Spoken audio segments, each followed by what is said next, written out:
வந்தவரும் இருக்கிறவரும் வரப்போகிறோமாகிய ஆண்டவரும் உலக இரட்சகருமாகிய இயேசு கிறிஸ்துவின் விலையேறப்பெற்ற பரிசுத்தமுள்ள நாமத்தில் இந்த காலை நேரத்தில் ஆராதிக்கிற உங்களை அன்போடு நான் வாழ்த்துகிறேன். கர்த்தர் உங்களை ஆசீர்வதிப்பார். இருக்கிற இடங்களில் தலைகளை தாழ்த்தி சில நிமிடங்கள் நம் ஆண்டவரை ஸ்தோத்திரம் பண்ணுவோம். கர்த்தர் நல்லவர். அல்லேலூயா. தகப்பனே, நாங்கள் உம்மை ஸ்தோத்திரிக்கிறோம். வாய்களை திறந்து கர்த்தரை ஸ்தோத்திரம் பண்ணுங்கள். அல்லேலூயா. வாலிப பிள்ளைகள் கர்த்தரை ஸ்தோத்திரம் பண்ணுங்கள். சிறுவர்கள் கர்த்தரை ஸ்தோத்திரம் பண்ணுங்கள். பெரியவர்களும் ஆண்டவரை ஸ்தோத்திரம் பண்ணுங்கள். ஸ்தோத்திரத்தில் கிருபைகள் பெருகும். அல்லேலூயா. Praise the Lord. ஸ்தோத்திரம்.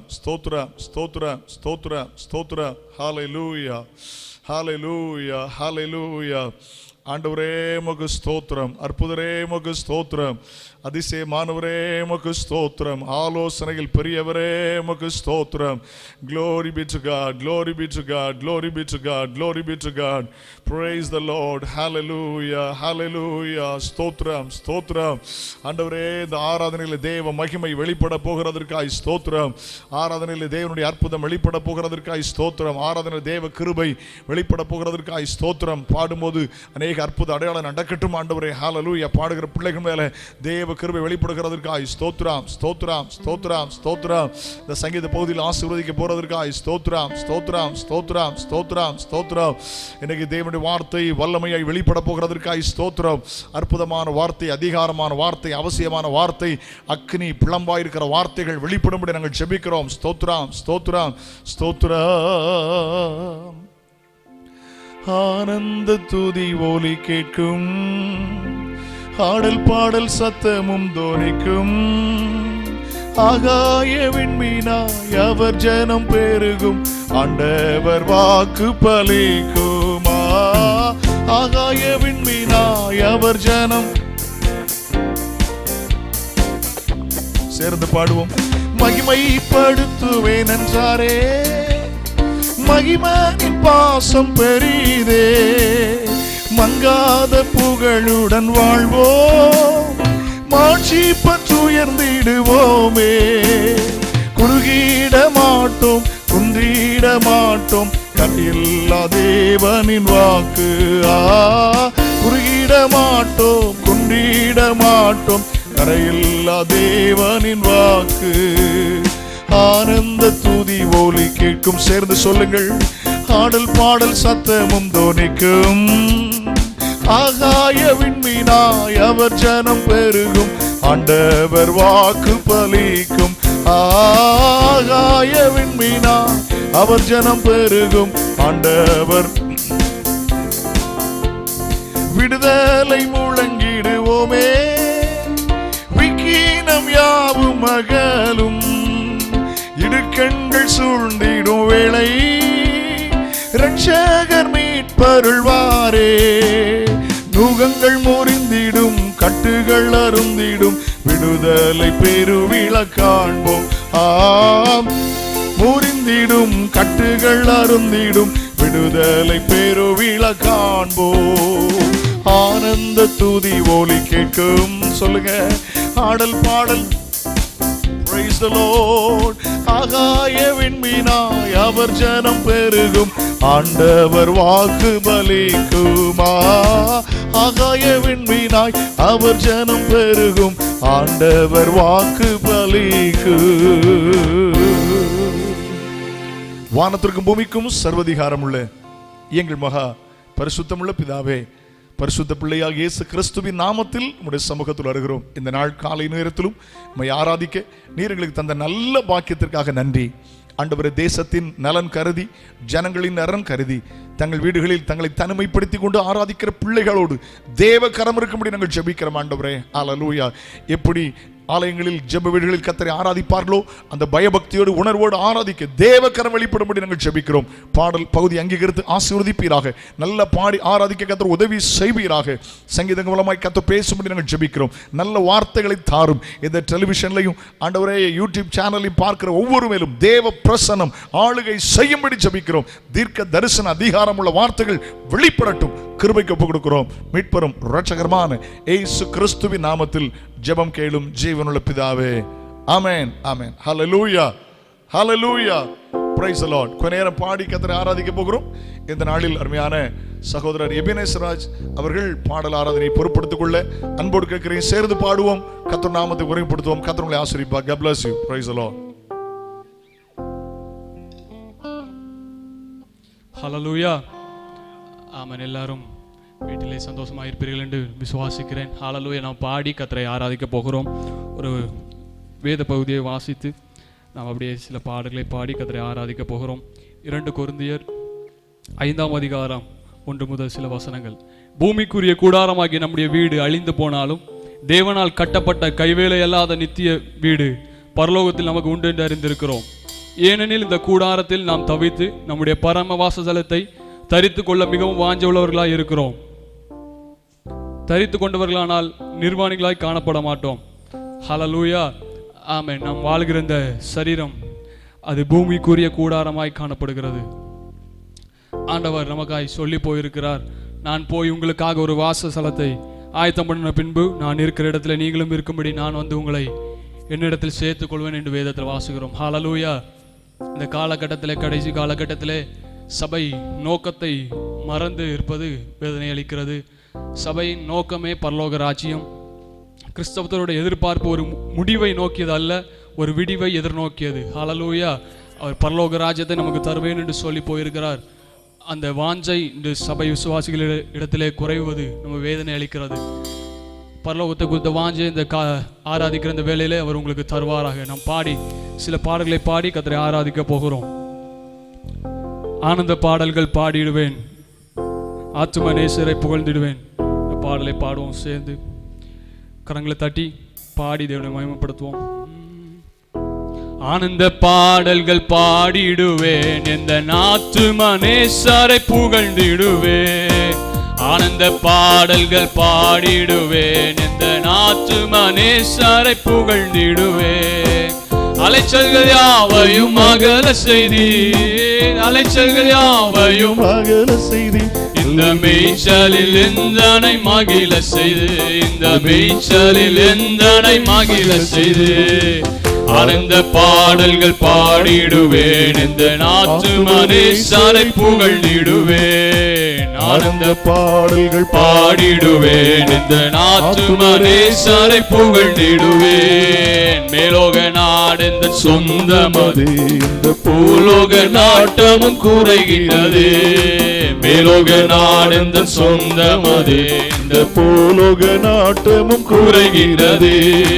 மாயையை மனதினி வைத்திடாமல், மாயையை மனதினி வைத்திடாமல் நேசர்காயமதை எண்ணி வாழ்ந்திடுவேன், நேசர்காயமதை எண்ணி வாழ்ந்திடுவேன். ஆனந்த பாடல்கள் பாடிடுவேன், இந்த ஆத்தும நேசரை புகழ்ந்திடுவேன். ஆனந்த பாடல்கள் பாடிடுவேன், இந்த ஆத்தும நேசரை புகழ்ந்திடுவேன். நம்பிக்கையற்றோனாய் அலைந்த வேளை இயேசுநாதரின் பட்சமாய் வந்தனரே. நம்பிக்கையற்றோனாய் அலைந்த வேளை இயேசுநாதரின் பட்சமாய் பாவங்கள் பாரங்கள் பறக்க செய்து, பாவங்கள் பாரங்கள் பறக்க செய்து. இந்த பாரதில் என்னை வெற்றி சீரக்க செய்து, இந்த பாரதில் என்னை வெற்றி சீரக்க செய்து. ஆனந்த பாடல்கள் பாடிடுவேன், இந்த ஆத்தும நேசரை புகழ்ந்திடுவேன். ஆனந்த பாடல்கள் பாடிடுவேன், இந்த ஆத்தும நேசரை புகழ்ந்திடுவேன். அற்புதமாம் அவர் நேசமது, எந்த பொற்பரும் சேவையின் சோகமது. அற்புதமாம் அவர் நேசமது, எந்த பொற்பர தேவரின் சேவையது. பற்பல கிருபைகள் பகருகிறார், பற்பல கிருபைகள் பகருகின்றார். ஏழை கற்புடன் அவர் பணி செய்திடவே, ஏழை கற்புடன் அவர் பணி செய்திடவே. ஆனந்த பாடல்கள் பாடிடுவேன், எந்த ஆத்தும நேசரை புகழ்ந்திடுவேன், எந்த ஆத்தும நேசரை புகழ்ந்திடுவேன். பிலிப்பியர் 3:20 நம்முடைய குடியிருப்பு பரலோகத்தில் இருக்கிறது, அங்கே இருந்து கர்த்தராகிய இயேசு கிறிஸ்து என்னும் இரட்சகர் வர நம்ம எதிர்பார்த்து காத்து கொண்டு இருக்கிறோம். ஹல்லேலூயா. நம்முடைய குடியிருப்பு பரலோகத்தில் இருக்கிறது. ஆமென். ஒரு பாடலை கூட சேர்ந்து பாடுவோம். எல்லாருக்கும் தெரிந்த பாடல், வாதையும் தன் கூடாரத்தை அணுகாது மகனே, புல்லாப்போ நேரிடாது மகளே. அதில் ஒரு ஸ்டான்ஸ் எப்படியாக சொல்கிறது, நம்முடைய குடியிருப்பு பரலோகத்தில் உண்டு, வரப்போகும் ரட்சகரை எதிர்நோக்கி காத்து கொண்டு இருப்போம், ஒரு விசுவாசத்தோடு பாட போகிறோம். ஹல்லேலூயா. வாதை உந்தன் கூடாரத்தை அணுகாது மகனே, பொல்லாப்பு நேரிடாது மகனே. வாதை உந்தன் கூடாரத்தை அணுகாது மகனே, பொல்லாப்பு நேரிடாது மகளே. ஆமென் அல்லேலூயா, ஆமென் அல்லேலூயா, ஆமென் அல்லேலூயா, ஆமென் அல்லேலூயா, ஆமென் அல்லேலூயா, ஆமென் அல்லேலூயா.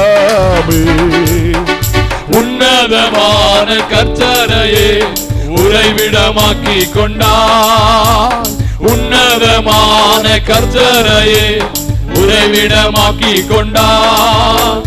அடைக்கலமான ஆண்டவரை ஆதாயமாக்கி கொண்டார், உனக்கு அடைக்கலமான ஆண்டவரை ஆதாயமாக்கி கொண்டார். வாதை உந்தன் கூடாரத்தை அணுகாது மகனே, பொல்லாப்பு நேரிடாது மகனே. வாதை உந்தன் கூடாரத்தை அணுகாது மகனே, பொல்லாப்பு நேரிடாது இயேசு கிறிஸ்து மகனே. இயேசு கிறிஸ்து இரத்தத்தினால் சாத்தானை ஜெயித்து விட்டோ, இயேசு கிறிஸ்து இரத்தத்தினால் சாத்தானை ஜெயித்து விட்டோ. ஆவி உண்டு, வசனம் உண்டு, அன்றாட வெற்றி உண்டு. நமக்கு ஆவி உண்டு, வசனம் உண்டு, அன்றாட வெற்றி உண்டு. அதை உந்தன் கூடாரத்தை அணுகாது மகனே, பொல்லாப்பு நேரிடாது மகளே. வாதை உந்தன் கூடாரத்தை அணுகாது மகனே, பொல்லாப்பு நேரிடாது மகனே. கர்த்தருக்குள் நம் பாடுகள் ஒரு நாளும் வீணாகாது, கர்த்தருக்குள் நம் பாடுகள் ஒரு நாளும் வீணாகாது. அசையாமல் உறுதியுடன் அதிகமாக செயல்படுவோம், அசையாமல் உறுதியுடன் அதிகமாக செயல்படுவோம். வாதை உந்தன் கூடாரத்தை அணுகாது மகனே, பொல்லாப்பு நேரிடாது மகனே. வாதை உந்தன் கூடாரத்தை அணுகாது மகனே, பொல்லாப்பு நேரிடாது மகனே. ஆமென் அல்லேலூயா, ஆமென் அல்லேலூயா, ஆமென் அல்லேலூயா, ஆமென் அல்லேலூயா, ஆமென் அல்லேலூயா, ஆமென் ஆமென். நம்முடைய குடியிருப்பு பரலோகத்தில் உண்டு, நம்முடைய குடியிருப்பு பரலோகத்தில் உண்டு. வரப்போகும் ரட்சகரை எதிர்நோக்கி காத்திருப்போம், வரப்போகும் ரட்சகரை எதிர்நோக்கி காத்திருப்போம். வாதை உந்தன் கூடாரத்தை அணுகாது மகனே, அல்லேலூயா.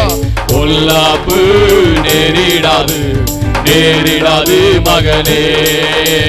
வாதை உந்தன் கூடாரத்தை அணுகாது மகனே, பொல்லாப்பு நேரிடாது மகனே.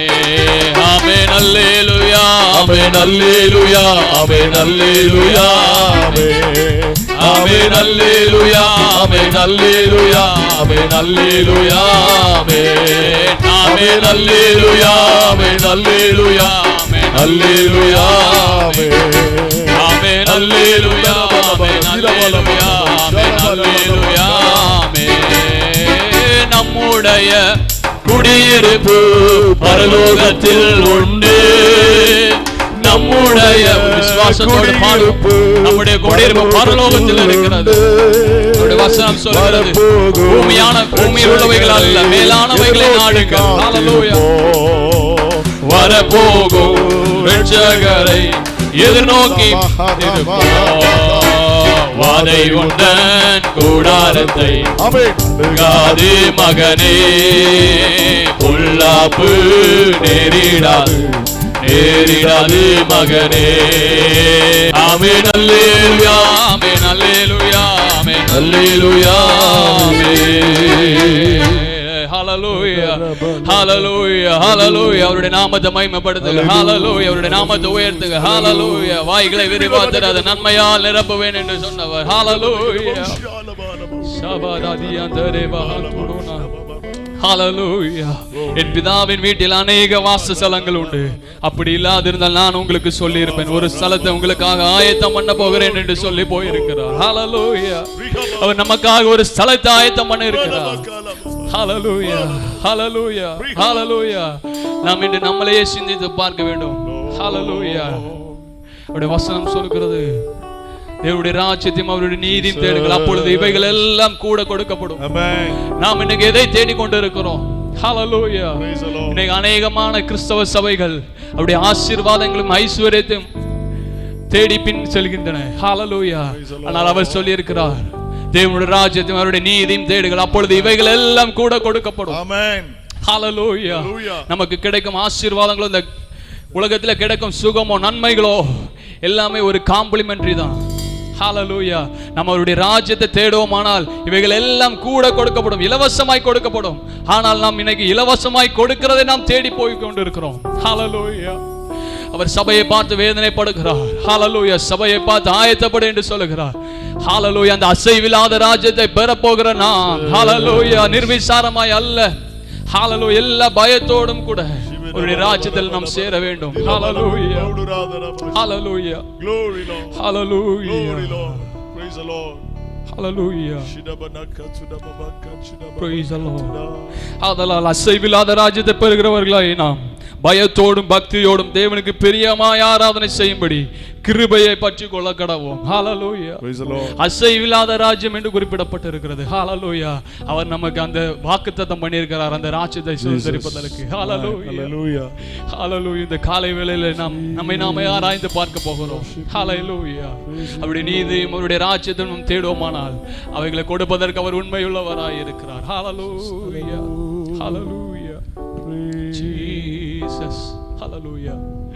ஒரு நம்பிக்கை உண்டாகட்டும், பரலோகத்தை குறித்ததான ஒரு நம்பிக்கை உண்டாகட்டும். ஹல்லேலூயா. இந்த ஆராதனை வேளையிலே பரலோகத்தை குறித்ததான ஒரு வாஞ்சை உண்டாகட்டும். நம்முடைய வேதத்தில் வாசிக்கிறோம். ஹல்லேலூயா. விசுவாசத்தினாலே ஆபிரகாம் தான் சுதந்திரமாய் பெற போகிற இடத்திற்கு போகும்படி அழைக்கப்பட்ட போது கீழ்ப்படிந்து தாம் போகும் இடம் இன்னதென்று அறியாமல் புறப்பட்டு போனான். விசுவாசத்தினாலே அவன் வாக்குத்தத்தம் பண்ணப்பட்ட தேசத்திலே பரதேசியை போல சஞ்சரித்து அந்த வாக்குத்தத்தத்திற்கு உடன் பங்காளிகளுமாய் உடன் சுதந்திரராகிய ஈசாக்கோடும் யாக்கோபோடும் கூடாரங்களிலே கூடியிருந்தான் என்று வாசிக்கிறோம். ஹல்லேலூயா. அவர்களுக்கு ஆண்டவர் வாக்குத்தத்தம் பண்ணினார், பரம கானானை தருவேன் என்று. ஹல்லேலூயா. நாம் வேதத்தில் வாசிக்கிறோம், ஆபிரகாம் மிகுதியான ஆசியும் சம்பத்தும் உடையவனாய் இருந்தான். ஹல்லேலூயா, ஹல்லேலூயா.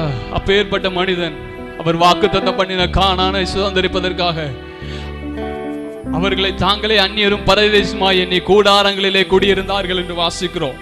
ஹல்லேலூயா, ஹல்லேலூயா, praise the Lord, praise the Lord, hallelujah, praise the Lord, glory. அவர்கள் வாக்குத்தத்தம் பண்ணின தேசத்தை அவர்கள் சுதந்தரித்தார்கள் என்று வாசிக்கிறோம். அவர்களுக்கு தேவன் அதை கொடுத்தார் என்று வாசிக்கிறோம். ஹல்லேலூயா. அதையல்ல, அதிலும் மேன்மையான பரம தேசத்தை விரும்பினார்கள். ஆகையால் தேவன் அவர்களுடைய தேவன் எனப்பட்ட வெட்கப்படுகிறதில்லை, அவர்களுக்கு ஒரு நகரத்தை ஆயத்தம் பண்ணினார் என்று வாசிக்கிறோம். ஹல்லேலூயா. அவர் நமக்காகவும் ஹல்லேலூயா ஒரு நகரத்தை ஆயத்தம் பண்ணி கொண்டு இருக்கிறார். ஹல்லேலூயா. அதிலே சேர்ப்பதற்காக நம்மை சீக்கிரம் அவர் வரப்போகிறார், நம்மை சேர்த்துக் கொள்ளும்படி வரப்போகிறார். ஹல்லேலூயா. விசுவாசத்தோடு ஹல்லேலூயா ஆராதனை வேளையிலே பரலோகத்தை குறித்ததான வாஞ்சை பெருகட்டும். ஹல்லேலூயா, ஹல்லேலூயா, ஹalleluya. இம்மைக்கு மாத்திரம் நீங்கள் தேவனை பின்பற்றுகிறவர்களானால் ஹalleluya எல்லோரும் காட்டிலும் பரிதபிக்கப்பட்டவர்களாய் இருப்பீர்கள். ஹalleluya.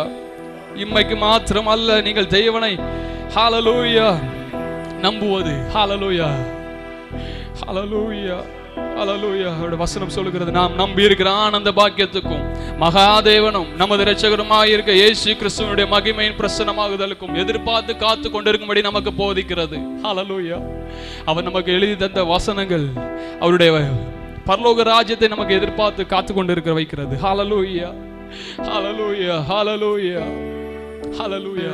இந்த காலை வேளையில ஒருவேளை இதை பார்த்து கொண்டு இருக்கிற நீங்கள் ஹalleluya ஹalleluya இந்த சம்பத்தும் உலக ஆசைகளும் உங்களுக்கு பெரிதாய் தோன்றுகிறதோ ஹalleluya இவைகள் எல்லாம் குப்பை என்று எண்ணுங்கள். ஹalleluya பூமி அக்கினிக்கு இரையாய் வைக்கப்பட்டு இருக்கிறது என்று வேதம் சொல்லுகிறது. ஹalleluya பூமிக்குரியவைகள் அல்ல, மேலானதை நாடுங்கள். ஹalleluya ஹalleluya ஹalleluya ஹalleluya. நிலையான நகரம் நமக்கு இங்கே இல்லை, வரப்போகிறதை நாடி தேடுகிறோம். ஹalleluya ஹalleluya ஹalleluya. இந்த காலகட்டத்தில் நிறைய பேருக்கு விலை உயர்ந்த கார்கள் உண்டு, ஆனால் அதை வெளியே எங்கும் எடுத்து செல்ல முடியவில்லை. ஹalleluya. பணம் உண்டு நிறைய பேருக்கு, ஆனால் அதை உபயோகிக்க முடியவில்லை. ஹalleluya. வசதியான வீடுகள் உண்டு, ஆனால் எங்கும் செல்ல முடியவில்லை. ஹalleluya. பொன் பொருட்கள் உண்டு, எதுவுமே அவர்களுக்கு உதவவில்லை. ஹalleluya. எல்லாமே வீணாய் போகும். ஹalleluya. கர்த்தருடைய ராஜ்யம் மாத்திரம் நிலையானது. ஹalleluya. அந்த ராஜ்யத்திற்கு தம்முடைய பிள்ளைகளை அவர் ஆயத்தப்படுத்துவாராக. ஹalleluya. ஆராதிக்கும் போதே உங்களுக்கு அந்த பரலோகத்தை குறித்ததான வாஞ்சை உண்டாவதாக. ஹalleluya ஹalleluya ஜீசஸ். ஹalleluya. பரலோகத்தில் இயேசுவை அல்லால் பரமானந்தம் வேறில்லையே. பரலோகத்தில் இயேசுவை அல்லால் பரமானந்தம் வேறில்லையே. அங்கு சேர்ந்து அவர் முகம் காண்பே, அவர் அணைத்துக் கொள்வே. அங்கு சேர்ந்து அவர் முகம் காண்பே, அவள் தீர அணைத்துக் கொள்வே. எந்தன் வாஞ்சை உயர்ச்சியோம், என்னை வந்தவர் சேர்த்துக் கொள்வார். கண்ணீராவையுமே மிக அன்புடனே கர்த்தர் தாமே துடைத்திடுவார். கண்ணீர் யாவையுமே மிக அன்புடனே கர்த்தர் தாமே துடைத்திடுவார்.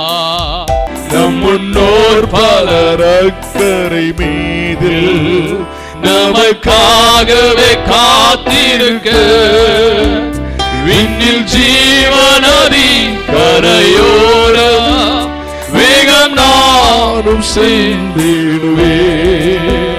விண்ணில் ஜீவநதி கரையோரம் வேகம் நானும் சேர்ந்திடுவேன். என் வாஞ்சை உயர் சீயோன், என்னை வந்தவர் சேர்த்துக் கொள்வார். கண்ணியாவையுமே மிக அன்புடனே கர்த்தர் தாமே துடைத்திடுவார். மிக அன்புடனே ஒரே ஒரு சரணத்தை மாத்திரம் சேர்ந்து பாடுவோம். தேடுவார் பரலோகத்தில் இயேசுவை அல்லால் பரமானந்தம் வேறில்லையே. பரலோகத்தில் அல்லால் பரமானந்தம் வேறில்லையே. அங்கு சேர்ந்து அவர் முகம் காண்பே, அவள் தீர அணைத்து. எத்தனை பேர் சொல்ல போறீங்க? அங்கு சேர்ந்து அவர் முகம் காண்பே, அவள் தீர அணைத்துக் கொள்வே. எந்தன் வாஞ்சை உயர்சியோன், என்னை வந்தவர் சேர்த்துக் கொள்வார். கண்ணீர் யாவையுமே மிக இரத்தத்தாமே துடைத்திடுவார். இயேசு கிறிஸ்துவுடைய முதல் பிரசங்கம், மனம் திரும்புங்கள், தேவனுடைய ராஜ்யம் சமீபமாயிருக்கிறது. பரலோக ராஜ்யம் பலவந்தம் பண்ணப்படுகிறது. பலவந்தம் பண்றவங்க அதை பிடித்துக் கொள்வார்கள். ஹல்லேலூயா. இயேசுவுக்காக வாழ விரும்பினால், இயேசுவுக்காக ஜீவிக்க விரும்பினால் உன்னுடைய குடும்ப வாழ்க்கையும் பரலோகமாய் மாறும். முடிவிலே இந்த மெய்யான பரலோக ராஜ்யத்தை கர்த்தர் தருவார். ஹல்லேலூயா. கர்த்தர் நம்மோடு பேசின வார்த்தைகளுக்காக, ஆராதனையிலே கர்த்தர் இடைப்பட்டதுக்காக கர்த்தரை ஸ்தோத்திரம் பண்ணுவோம். ஸ்தோத்திரம், ஸ்தோத்திரம், ஸ்தோத்திரம், ஸ்தோத்திரம். நம்முடைய தேசத்திற்காக ஜெபம் பண்ணுங்கள். ஹல்லேலூயா. உலக நாடுகளை பார்க்கும்போது நம்முடைய நாட்டை கர்த்தர் இம்மட்டுமாய் பாதுகாத்து வருகிறார். கர்த்தருக்கு ஸ்தோத்திரம். இனி மரணங்கள் நிகழாதபடி, மருத்துவமனையில் அட்மிட் ஆயிருக்கிறவங்க சுகமாய் வீடு திரும்ப, ஹல்லேலூயா, செவிலியர்கள், மருத்துவர்களை கர்த்தர் ஆசீர்வதிக்க, காவல்துறை, தீயணைப்பு துறையில் இருக்கிறவர்கள், சுகாதாரத்துறையில் இருக்கிறவர்கள், ஹல்லேலூயா, பிரைஸ் தி லார்ட், கர்த்தர் நல்லவர். துப்புரவு துறையில் இருக்கிற எல்லாரையும் கர்த்தர் ஆசீர்வதிக்கணும். யாருக்கு அந்த வியாதியும் வரக்கூடாது. பொருளாதார ஆசீர்வாதமாக இருக்கணும். பஞ்சங்கள் தேசத்தில் வரக்கூடாது. சேர்ந்து ஜெபம் பண்ணுமா? ஸ்தோத்திரம், ஸ்தோத்திரம், ஸ்தோத்திரம், ஸ்தோத்திரம். வானத்திற்கும் பூமிக்கும் சர்வதிகாரமுள்ள எங்கள் மகா பரிசுத்தமுள்ள பிதாவே, பரிசுத்த பிள்ளையாகிய இயேசு கிறிஸ்துவின் நாமத்தில் எங்கள் தேசத்துக்காக ஜெபிக்கிறோம். ஆண்டவரே, உமக்கு நன்றி. நல்ல தேசத்தில் எங்களை வைத்திருக்கிறீர். நல்ல தேசத்தில் எங்களை பிறக்க செய்தீர், எங்களை வளர செய்தீர், அழைத்தீர், ஊழியம் செய்ய வைத்தீரே, உமக்கு ஸ்தோத்திரம். விசுவாசிகளை மாற்றி வைத்திருக்கிறதற்காய் ஸ்தோத்திரம். ஹல்லேலூயா. ஆண்டவரே, உமக்கு நன்றி அப்பா. தேசத்தில் பயங்கரமான நோய் பரவும்போது எங்களுடைய தேசத்தினை பாதுகாத்து வருகிறதற்காக ஸ்தோத்திரம். இதில் வியாதியா அட்மிட் ஆகி ஹாஸ்பிட்டலில் இருக்கிறவங்க சுகமாய் வீடு திரும்ப கர்த்தர் உதவி செய்யும்படி ஜெபிக்கிறோம். ஆண்டவரே, உமக்கு நன்றி. இந்த கொள்ளை நோய் நாட்களில் ஆண்டவரே தங்களை ஈடுபடுத்தி கொண்ட எல்லாரையும் கர்த்தர் நீர் ஆசீர்வதிக்கும்படி ஜெபிக்கிறோம். ஆண்டவரே, அவங்களுக்கு நோய் பரவாதபடி கர்த்தர் பாதுகாப்பீராக. தலைவர்களுக்காக, அரசியல்வாதிகளுக்காக, அதிகாரிகளுக்காக ஜெபிக்கிறோம். கர்த்தர் உதவி செய்யும்படி நாங்கள் ஜெபிக்கிறோம். தன்னார்வ தொண்டர்களை கர்த்தர் ஆசீர்வதிப்பீராகப்பா.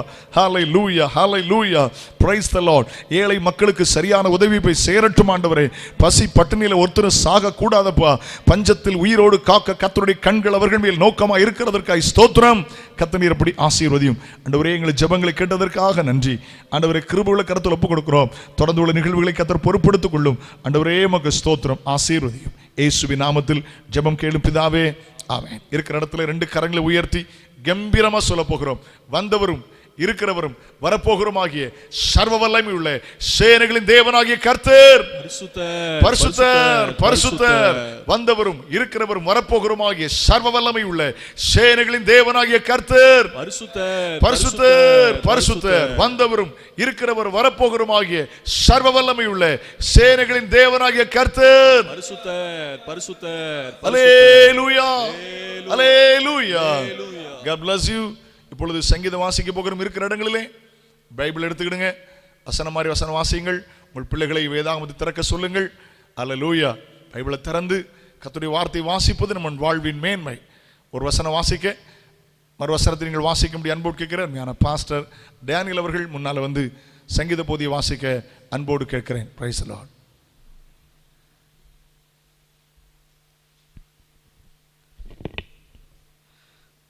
சங்கீதம் 78 1 to 25 வரை உள்ள வசனங்கள் நாம் யாவரும் மாறி மாறி வாசிக்கலாம். சங்கீதம் 78.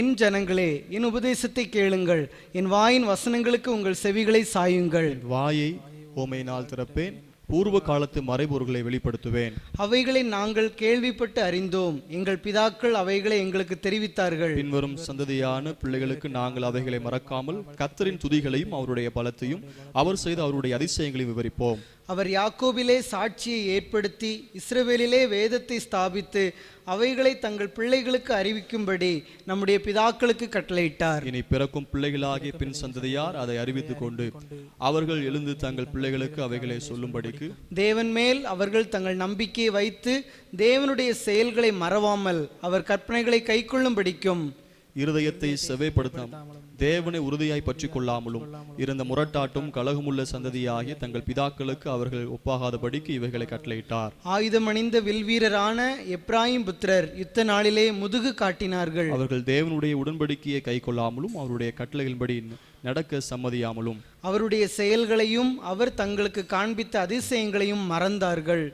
அவருடைய பிதாக்களுக்கு முன்பாக எகிப்து தேசத்து சேவான் வெளியிலே அவர்கள் அதிசயமானவைகளை செய்தார். கடலை பிளந்து அவர்களை கடக்க பண்ணி ஜலத்தை குவியலாக நிற்கும்படி செய்தார். பகலிலே மேகத்தினாலும் இரவு முழுவதும் அக்கினி வெளிச்சத்தினாலும் அவர்களை வழி நடத்தினார். வனாந்திரத்திலே கண்மலைகளை பிளந்து மகா ஆழங்களிலிருந்து தண்ணீரை அவர்களுக்கு குடிக்க கொடுத்தார். கண்மலையிலிருந்து நீரோட்டங்களை புறப்பட பண்ணி தண்ணீரை நதி போல ஓடி வரும்படி செய்தார். என்றாலும் அவர்கள் பின்னும் அவருக்கு விரோதமாய் பாவம் செய்து வறண்ட வெளியிலே உன்னதமானவருக்கு கோபம் மூட்டினார்கள். தங்கள் இச்சைக்கேற்ற போஜனத்தை கேட்டு தங்கள் இருதயத்திலே தேவனை பரிசை பார்த்தார்கள். அவர்கள் தேவனுக்கு விரோதமாய் பேசி தேவன் வனாந்திரத்திலே போஜன பந்தியை ஆயத்தப்படுத்த கூடுமோ? இதோ அவர் கண்மலையை அடித்ததினால் தண்ணீர் புறப்பட்டு நதிகளாய் புரண்டு வந்தது. அவர் அப்பத்தையும் கொடுக்க கூடுமோ? தம்முடைய ஜனத்திற்கு மாம்சத்தையும் ஆயத்தப்படுத்துவாரோ என்றார்கள். ஆகையால் கர்த்தர் அதை கேட்டு கோபம் கொண்டார். அவர்கள் தேவனை விசுவாசியாமலும் அவருடைய இரட்சிப்பை நம்பாமலும் போனதினால் யாக்கோபுக்கு விரோதமாய் அக்கினி பற்றி எரிந்தது. இஸ்ரவேலுக்கு விரோதமாய் கோபம் மூண்டது. அவர் உயரத்தில் உள்ள மேகங்களுக்கு கட்டளையிட்டு வானத்தின் கதவுகளை திறந்து மன்னாவை அவர்களுக்கு ஆகாரமாக வர்ஷிக்க பண்ணி வானத்தின் தானியத்தை அவர்களுக்கு கொடுத்தார். நாம் சேர்ந்து வாசிப்போம். தூதர்களின் அப்பத்தை மனுஷன் சாப்பிட்டான், அவர்களுக்கு ஆகாரத்தை பூரணமாய் அனுப்பினார். ஆமென். கர்த்தர் நல்லவர். ஆண்டவர்களை ஆசீர்வதிப்பார். God bless you. பக்கத்தில் இருக்கிறவங்களை கை கொடுத்து கர்த்தர் ஆசீர்வதிப்பார்னு சொல்லுங்கள். உங்கள் பிள்ளைகளாக இருக்கலாம், கணவராக இருக்கலாம், மனைவியாக இருக்கலாம், சகோதர சகோதரியாக இருக்கலாம். நீங்கள் ஒருவரை வாழ்த்த அன்போடு கேட்கிறேன். கர்த்தர் ஆசீர்வதிப்பார். நீங்கள் சுகமாக இருப்பீர்கள் என்று எண்ணுகிறேன். உங்களுக்காக ஜெபிக்கிறோம். நாங்களும் சுகமாக இருந்து வருகிறோம். கர்த்தர் ஆசீர்வதிப்பார். தேசத்துக்காக ஒவ்வொரு நாட்களும் 3 நேரம் பாரத்தோடு ஜெபித்து வருகிறோம். கர்த்தர் நம்முடைய தேசத்தை ஆசீர்வதிக்க போகிறார். கர்த்தர் நல்லவர். அல்லேலூயா. Praise the Lord. இன்னைக்கு சங்கீத பகுதியிலிருந்து கொஞ்ச நேரம் நான் உங்களோடு ஆண்டுடைய வார்த்தைகளை பகிர்ந்து கொள்ள போகிறேன். பின்னேரத்தில் அருமையான பாஸ்டர் ஜோயல் நேசராஜ் நமக்கு நல்ல ஆழமான சத்தியத்தை நமக்கு இன்றைக்கு தருவார்கள். ஆண்டவர் நல்லவர். ஞாபகத்தில் வைத்துக் கொள்ளுங்கள், இது ஒரு பஞ்ச காலம். ஏழைகள், விதவைகள், ஊனமுற்றோர் இவங்களெல்லாம் நீங்கள் கண்ணோக்கி பாருங்கள். அவங்களை ஞாபகத்தில் வைத்து உங்கள் குடும்பத்தின் சார்பாக உதவி செய்ய நான் உங்களை அன்போடு கேட்கிறேன். ஏழைகளுக்கு இறங்குறவன் கர்த்தருக்கு கடன் கொடுக்கிறான். ஆண்டவர் நல்லவர். கர்த்தர் உங்களை ஆசீர்வதிப்பார். கர்த்தர் உங்களை உயர்த்துவார். வேறு விசேஷமான அறிவிப்புகள் ஒன்றும் இல்லை. ஏதாவது முக்கியமான காரியங்கள் இருந்தால் எங்கள் ஃபோனில் தொடர்பு கொள்ளும்படி நான் உங்களை அன்போடு கேட்கிறேன். கர்த்தர் உங்களை அதிகமாய் ஆசீர்வதிப்பார். ஆண்டவர் நல்லவர். அல்லேலூயா. ஆண்டுடைய பரிசுத்தமுள்ள நாமம் மகிமைப்படுவதாக. சங்கீத பகுதியிலிருந்து நாம் ஒரு சில வார்த்தைகளை கற்றுக்கொள்ள போகிறோம். அருமையான நல்ல ஒரு சங்கீதம். தியானித்த போது ஆண்டவர் என்னை கற்றுக் கொடுத்த பாரப்படுத்தின காரியத்தை நான் உங்களோடு கூட பகிர்ந்து கொள்ள வேண்டும் என்று நான் விரும்புகிறேன். இந்த 78ஆம் சங்கீதம் என்று சொல்லும்போது தேவ நியாயப்பிரமாணத்தை படிக்கவும் போதிக்கவும் அறிவுரை. தேவனுடைய நியாயப்பிரமாணத்தை படிக்கிறதுக்கும் போதிக்கிறதுக்கும் ஒரு அறிவுரை கற்றுத் தருகிறார். அடுத்தால ஒரு காரியம் பார்த்தீங்கன்னா, அவிசுவாசிகளுடைய அவிசுவாசிகளுக்கும் கீழ்ப்படியாதவர்களுக்கும் வரப்போகிற கோபம். இந்த சங்கீதத்தினுடைய சாராம்சம் ஆண்டவருடைய நியாயப்பிரமாணங்களை கற்றுக்கொள்ள வேண்டும் போதனை செய்யும்போது அதுக்கு பிற்பாடு அவிசுவாசிகள் கீழ்ப்படியாதவர்களுக்கு வரப்போகிற கோபாக்கினை, அதை குறித்து தான் எழுதியிருக்கிறது. ஒரு பெரிய சங்கீதம். இதில் நம்முடைய ஆவிக்குரிய வாழ்க்கைக்கு பிரயோஜனமான ஒரு காரியத்தை மாத்திரம் தெளிவாய் நான் உங்களோடு கூட பகிர்ந்து கொள்ள வேண்டும் என்று நான் ஆசைப்படுகிறேன். ஆண்டவர் நல்லவர். கர்த்தருக்கு ஸ்தோத்திரம். அந்த 78ஆம் சங்கீதம் 9ஆம் வசனத்தை வாசிங்கள். Psalms 78 verse 9. ஆயுதம் அணிந்த வில் வீரரான எப்ராயிம் புத்திரர், ஆயிரம் அணிந்த வில் வீரரான எப்ராயிம் புத்திரர் யுத்த நாளிலே முதுகு காட்டினார்கள். யுத்த நாளில் முதுகு காட்டினார்கள்.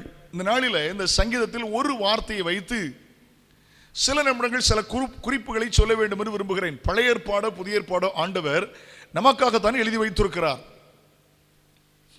பழைய ஏற்பாட்டு சவுலோ புதிய ஏற்பாட்டு பவுலோ நாம் கற்றுக்கொள்ள வேண்டிய பாடங்களை அவர்கள் வாழ்வில் கர்த்தர் வைத்திருக்கிறார். தாவீதை குறித்தாயிருந்தாலும் தானியேலை குறித்தாயிருந்தாலும் அவங்களுடைய வாழ்வின் தோல்வியோ வெற்றியோ நாம் கற்றுக்கொள்வதற்காக நம்முடைய ஆவிக்குரிய வாழ்க்கையின் முன்னேற்றத்திற்காகத்தான் தேவன் அதை எழுதி வைத்திருக்கிறார். இங்கே மறுபடி வாசிக்கலாம். எப்ராயிமை குறித்து வாசிக்கிறோம். ஆயுதம் அணிந்த வில் வீரரான எப்ராயிம் புத்திரர் யுத்த நாளிலே முதுகு காட்டினார்கள். பாருங்க, அவங்ககிட்ட ஆயுதம் இருக்கிறது, அவங்க யுத்த வீரர். அவர்களை குறித்து வேதம் சொல்கிறது முதுகு காட்டினார்கள், தோற்று போனார்கள். The fall of Hallelujah Ephraim. அவங்க ஏன் தோற்று போனாங்க? இன்னைக்கு நம்முடைய வாழ்க்கையில ஏன் தோல்வி வருகிறது, தோல்வி ஏன் வருகிறது என்று கத்துக்கொண்டால் ஜெயமுள்ள வாழ்க்கை வாழலாம். கர்த்தருக்கு ஸ்தோத்திரம். நல்ல கவனிக்கணும். எப்ராஹிம் என்று சொல்லும் போது நீங்கள் அதை புரிந்து கொள்கிறதுக்காக சொல்கிறேன். எப்ராஹிம் அப்படின்னா யோசேப்பினுடைய இரண்டாவது மகன். யாக்கோபு அந்திய காலத்தில் யோசேப்பின் பிள்ளைகளை ஆசீர்வதிக்கும் போது, கர்த்தருக்கு ஸ்தோத்திரம், யாக்கோபு யோசேப்பின் பிள்ளைகளை ஆசீர்வதிக்கும் போது இளையவனாகிய இவனுக்கு முதலிடம் கிடைக்கிறது. பின் நாட்களில் இந்த எப்ராஹிம் கோத்திரமாய் மாறிவிடுகிறது. கர்த்தருக்கு ஸ்தோத்திரம். பின் நாட்களில் எப்ராஹிம் தேசமாய் மாறிவிடுகிறது. பின் நாட்களில் எப்ராஹிம் ஒரு பட்டணமாய் மாறுகிறது. இந்த எப்ராஹிம் இஸ்ரவேல் தேசத்துக்கு ஒரு பலனாய் மாறுகிறது. ஆண்டுடைய பரிசுத்தமுள்ள நாம் மேம்படுவதாக. நீங்க யோவான் 15:14 வாசிக்கும் போது இயேசு கிறிஸ்துவின் நாட்களில் இந்த எப்ராஹிம் பட்டணம் இருந்ததாக வேதத்தில் வாசிக்க முடிகிறது. கரெக்டா அந்த லொகேஷன் சொல்ல வேண்டுமானால், எப்ராஹிம் மலை எருசலேமுக்கு வடக்கே உள்ள தேசம். எருசலேமுக்கு வடக்கே உள்ள தேசம் தான் இந்த எப்ராஹிம் மலை. எப்ராஹிம் காடு இருந்தது.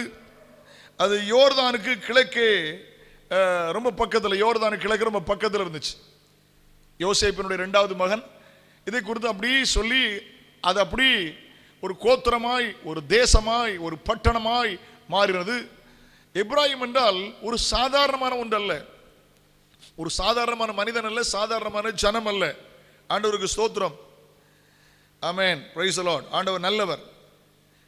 எப்ராஹிம் கோத்திரம் ஒரு சாதாரணமான ஒன்று அல்ல. நீங்களும் நானும் சாதாரணமானவர்கள் அல்ல. ஏன் அவன் யுத்த நாளில் தோற்று போனான்? வில் வீரர், ஆயுதம் அணிந்திருந்தார்கள். தோல்விக்கு காரணம் என்ன? ஏன் ஜெயிக்க முடியவில்லை? நம்முடைய வாழ்க்கையில் ஏன் ஜெயம் இல்லை? நாம் தோற்று போன தேவனை ஆராதிக்கவில்லை. அவர் மரித்து அடக்கப்பட்டு உயிர் துறந்து உயிரோடு இருக்கிற ஜெயமுள்ள தேவன். தோல்வி தேவனுக்கும் தேவ ஜனங்களுக்கும் உரியதல்ல. தோற்று விடுகிறோம். அநேக காரியத்தில் தோல்வி அடைந்து நாம் ஊழியத்தை குறை சொல்கிறோம், ஊழியரை குறை சொல்கிறோம், தேவனை குறை சொல்கிறோம். நம்முடைய ஆண்டவர் குறித்து வேதம் சொல்கிறது, எல்லா இடங்களிலும் அவர் நம்மை வெற்றி சிறக்க பண்ணுகிற தேவன், ஜெயம் கொடுக்கிற தேவனுக்கு ஸ்தோத்திரம். ஹல்லேலூயா. ஆண்டவர் நல்லவர். அவர்கள் யுத்த வீரர், ஆயுதம் அணிந்திருக்கிறார்கள். ஆனால் ஏன் அவர்கள் தோற்று போனார்கள்? தோல்விக்கு காரணம் என்ன? நல்ல கவனிங்க. அவங்க சாதாரணமான ஆளே கிடையாது. அவங்களுக்கு குறித்து வேதம் என்ன சொல்கிறது பாருங்க. எரேமியா 31:20. Jeremiah chapter 31 verse 20. எப்ராயிம் எனக்கு அருமையான குமாரன் அல்லவோ? ஆண்டவர் சொல்கிறார், எனக்கு அருமையான குமாரன். அவன் beloved son, எனக்கு ரொம்ப அருமையான குமாரன். அவன் எனக்கு பிரியமான பிள்ளை அல்லவோ? எனக்கு அவன் ரொம்ப பிரியமான பிள்ளை. ஆண்டவர் சொல்றாரு, எனக்கு அருமையானவன்பா, எனக்கு அவன் பிரியமான பிள்ளை. அவனுக்கு விரோதமாய் பேசினது முதல் அவனை நினைத்து கொண்டே இருக்கிறேன். விரோதமா பேசிட்டேன். சில நம்ம பிள்ளைகளை திட்டிடுவோம் தெரியுமா? காரணத்திற்காக, பிள்ளைகளை திருத்துவதற்காக கடிந்து கொள்கிறோம். நானும் பிள்ளைகளை பற்றி வளர்த்தவன் தான். பிள்ளைகளை திட்டிடுவோம். ஆனால் பல மணி நேரங்கள், சில நாட்கள் கூட உள்ளத்தில் அந்த பாரம் இருந்துட்டு, நம்ம அந்த வார்த்தை, கடினமான வார்த்தையை சொல்லியிருந்திருக்க கூடாது என்று யோசித்த நாட்கள் உண்டு. உண்மையை சொல்லுகிறேன். ஆண்டவரும் அதைத்தான் சொல்லுகிறார். அவனுக்கு விரோதமாய் பேசின நாள் முதற்கொண்டு அவனை நினைத்து கொண்டே இருக்கிறேன். நான் நினைச்சிட்டே இருக்கேன். ஆகையால் என் உள்ளம் அவனுக்காக கொதிக்கிறது. எனக்கு அவனுக்காக என் உள்ளம் கொதிக்கிறது. ஆண்டவர் எப்ராஹிம் எப்படி வச்சிருக்காரு பாருங்க. எனக்கு பிரியமான பிள்ளை, நான் அவனை ரொம்ப நேசிக்கிறேன், அவனை பேசிட்டேன், என் இருதயம் அவனே நினைச்சுக்கிட்டு இருக்கு, எனக்காக இருதயம் கொந்தளிக்கிறது. அவனுக்கு உருக்கமாய் இறங்குவேன் என்று கர்த்தர் சொல்லுகிறார். அவனுக்காக நான் உருக்கமாய் இறங்குவேன் என்று ஆண்டவர் சொல்லுகிறார். இந்த எப்ராஹிமின் வீழ்ச்சிக்கு, தோல்விக்கு காரணம் என்ன? வேகமாய் சங்கீத பகுதியாக இருந்தபடினாலே வேகமாய் நான் குறிப்புகளை மாத்திரம் சொல்லி அமர்கிறேன். குறிப்பெடுத்துக் கொள்ளுங்கள், உங்களுக்கு ஆசீர்வாதமாக இருக்கும். நம்முடைய வாழ்வில் சில நேரம் சில தோல்விகள் வரும்போது மற்றவர்களை குற்றப்படுத்தினது போதும் என்று சொல்கிறேன். பிள்ளைகளை உடைய வாழ்க்கையில் தோல்விகள் வரும்போது பெற்றோரை குற்றப்படுத்தினது போதும். விசுவாசிகளை உடைய வாழ்க்கையில் சில தோல்விகள் வரும்போது ஊழியத்தையும் குறை சொன்னது போதும். ஆண்டவர் சாட்சி கொடுக்கிற வாழ்க்கை, ஆண்டவர் நேசிக்கிற வாழ்க்கை, ஆண்டவர் பிரியப்படுத்துகிற வாழ்க்கை, கர்த்தருக்கு ஸ்தோத்திரம், ஆண்டவர் நினைத்துக் கொண்டிருக்கிற வாழ்க்கை. ஆனால் தோல்விக்கு காரணம் என்ன? பைபிள் அழகா போட்டிருக்குல்ல. எப்ராஹிம் யுத்த நாளில் முதுகு காட்டி தோற்று போனான். ஆண்டவருக்கு ஸ்தோத்திரம். தோல்விக்கு காரணம் என்ன? 1-2 காரியத்தை வேகமாய் சொல்ல வேண்டும் என்று விரும்புகிறேன். ஏசாயா தீர்க்கதரிசன புஸ்தகம் 11ஆம் அதிகாரம் 13ஆம் வசனத்தை வாசிங்கள். Jeremiah chapter 11 verse 13. 11 13 வாசிக்க அன்போடு கேட்கிறேன். எப்ராயிமின் பொறாமை எப்ராயிமின் பொறாமை நீங்கும், யூதாவின் சத்துருக்கள் சங்கரிக்கப்படுவார்கள். ஒன்னாம் வசனத்தை கூட வாசிங்க. அதே அதிகாரத்தில் மன்னித்துக் கொள்ளுங்கள், 11:13 மறுபடியும் வாசி. அகைன் 11:13 மறுபடியும் வாசிங்க. எப்ராயிமின் பொறாமை நீங்கும், அந்த வசனம் முழுதும் வாசிங்க. எப்ராயிமின் பொறாமை நீங்கும், யூதாவின் சத்துருக்கள் சங்கரிக்கப்படுவார்கள். யூதாவின் சத்துருக்கள் சங்கரிக்கப்படுவார்கள். எப்ராயிம் யூதாவின் மேல் பொறாமையாயிரான். எப்ராயிம் யூதாவின் மேல் பொறாமையாயிரான். யூதா எப்ராயிமை துன்பப்படுத்தான். யூதா எப்ராயிமை துன்பப்படுத்தான். அதுல ஒரு வார்த்தை எழுதியிருக்கிறது, எப்ராயிமின் பொறாமை. envy of எப்ராயிம், எப்ராயிமின் பொறாமை. நல்ல புரிந்து கொள்ள வேண்டும், ஒரு நாளும் தேவ பிள்ளைகளுக்குள் பொறாமை என்கிற அந்த எண்ணம் வந்துவிடவே கூடாது. மற்றவங்க நம்மளை விட மற்றவங்க ஆசீர்வாதம் இருக்காங்களா, சந்தோஷப்படுங்க. ஆண்டவரே நீங்க உங்களை ஆசீர்வாதத்துக்காக தோத்துறோன்னு சொல்றீங்க. நம்ம பிள்ளைகளோட அந்த பிள்ளைகள் ரொம்ப படிச்சிருக்காங்களா, நல்லா இருக்குன்னு சொல்லுங்க. பொறாமை. சில நேரம் சொந்த சகோதரி நல்லா இருந்தா அடுத்த சகோதரிக்கு பிடிக்காது, பொறாமை.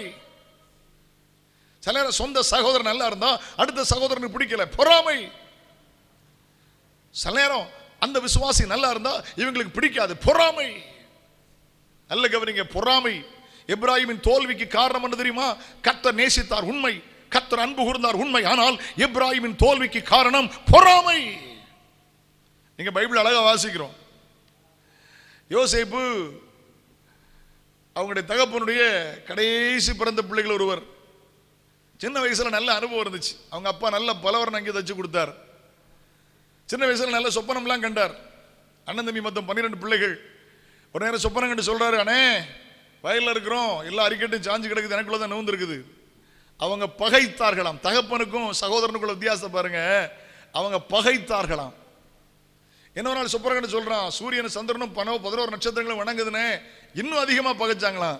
அவங்க அப்பாட்ட போய் சொன்ன போது கடிந்து கொண்டாராம். தகப்பனுக்கும் பொறாமை உள்ள மனிதனுக்கு வித்தியாசத்தை பார்த்தீங்களா? பொறாமை உள்ள மனுஷன் பகைப்பான். பொறாமை என்ன உண்டு? பகை. ஆனால் தகப்பன் கடிந்து கொண்டாராம். ஆண்டவருக்கு ஸ்தோத்திரம்.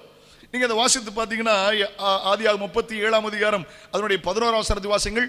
ஜெனசிஸ் 37:11 37:11 வாசிங்கள். 11. அவன் சகோதரர் அவன் மேல் பொறாமை கொண்டார்கள். அவன் சகோதரன் அவன் மேல் பொறாமை கொண்டார்கள். அவன் தகப்பனோ அவன் சொன்னதை மனதிலே வைத்துக் கொண்டான். அவங்க அப்பா கடிந்து கொண்டார், ஆனா மனசுல வச்சிருக்கார். என் பிள்ளை சொல்லியிருக்கானே, பொறாமை. யோசேப்பை குழியில தூக்கி போட காரணம் பொறாமை. 20 வெள்ளிக்காசுக்கு யோசேப்பை விற்க காரணம் பொறாமை. அவன் இல்லாம அழிஞ்சு போனாலும் பரவாயில்ல, செத்தாலும் பரவாயில்ல, சொந்த சகோதரனை பகைக்கிற அளவுக்கு துணிகர வர காரணம் பொறாமை. ஆண்டவருக்கு தோத்திரம். ஒரு நாள் நம்முடைய வாழ்க்கையில பொறாமை இருக்கக்கூடாது. மோசே வாழ்க்கையில அப்படித்தான். பைபிள வாசிக்கிறோம், செங்கடல் பிரிகிறத பாக்குறாங்க, மன்னா கிடைக்கிறத பாக்குறாங்க, காடை கிடைக்கிறத பாக்குறாங்க. எல்லாத்தையும் பார்த்து சந்தோஷம் வரல. அடிமையா இருந்தமே இந்த மோசையை கொண்டல்லவா கர்த்தர் செய்தார். சந்தோஷப்படுறதுக்கு முடியல, அவங்களால சந்தோஷப்பட முடியல. 430 வருஷம் அடிமைகளா இருந்தமே, செங்கல் அறுக்கிறதுக்கு வைக்கோல் கூட கிடைக்கலையே. செங்கல் நம்ம ஊர்ல இருக்கிற அதே ஜங்கல் எகிப்துல இருக்கு. எகிப்துல 4 மாடி 5 மாடி 10 மாடி கட்டடங்களும் பூசாம செங்கலா தான் இருக்கு. நம்ம ஊர் செங்கல் அப்படி எகிப்துல பார்க்கலாம். அந்த பக்கத்து நாட்டில் இஸ்ரவேல் ஒரு செங்கலையும் பார்க்க முடியாது, அவ்வளவும் நல்ல கற்களால் கட்டப்பட்டது. கடினமா செங்கல் அறுத்து வேலை செய்தார்கள். இவ்வளவோ அற்புதங்களை மோசையை கொண்டு கர்த்தர் செய்தார். ஆனா அதை பார்த்து சந்தோஷம் வரல தெரியுமா உங்களுக்கு? பொறாமப்பட்டாங்களாம். வாசிங்க, கர்த்தருக்கு ஸ்தோத்திரம். 106ஆம் சங்கீதம் 16ஆம் வசனத்திலே இந்த இஸ்ரவேல் ஜனங்களை பற்றி சொல்லி வரும்போது 106:16 Psalms 106:16 பாளையத்தில் அவர்கள் மோசேயின் மேலும் கர்த்தருடைய பரிசுத்தனாகிய ஆரோனின் மேலும் பொறாமை கொண்டார்கள். உங்ககிட்ட தான் கர்த்தர் பேசுவாரா? எங்கிட்ட பேச மாட்டாரா? உங்க மூலம் தான் கர்த்தர் கிரியை செய்வாரா? எங்கிட்ட அவர் கிரியை செய்ய மாட்டாரா? பொறாமை கொண்டார்களாம். ஆண்டவர் பயன்படுத்திட்டாரே, இவ்வளவு அற்புதம் நடந்துச்சே, பொறாமை கொண்டார்களாம். நிறைய பேச விரும்பல, 1 by 1 சில காரியங்களை சொல்லி அமர விரும்புகிறேன். முதல் வீழ்ச்சிக்கு காரணம் பொறாமை வேண்டாம். அழகா இருக்கு, வாசிக்க வேண்டாம். நமக்கு தெரியும், நீதிமொழிகள் 14ஆம் அதிகாரம் 30ஆம் வசனத்துல பின்பகுதி சொல்கிறது, கர்த்தருக்கு ஸ்தோத்திரம், பொறாமையோ எலும்புருக்கி, போன் கேன்சர்.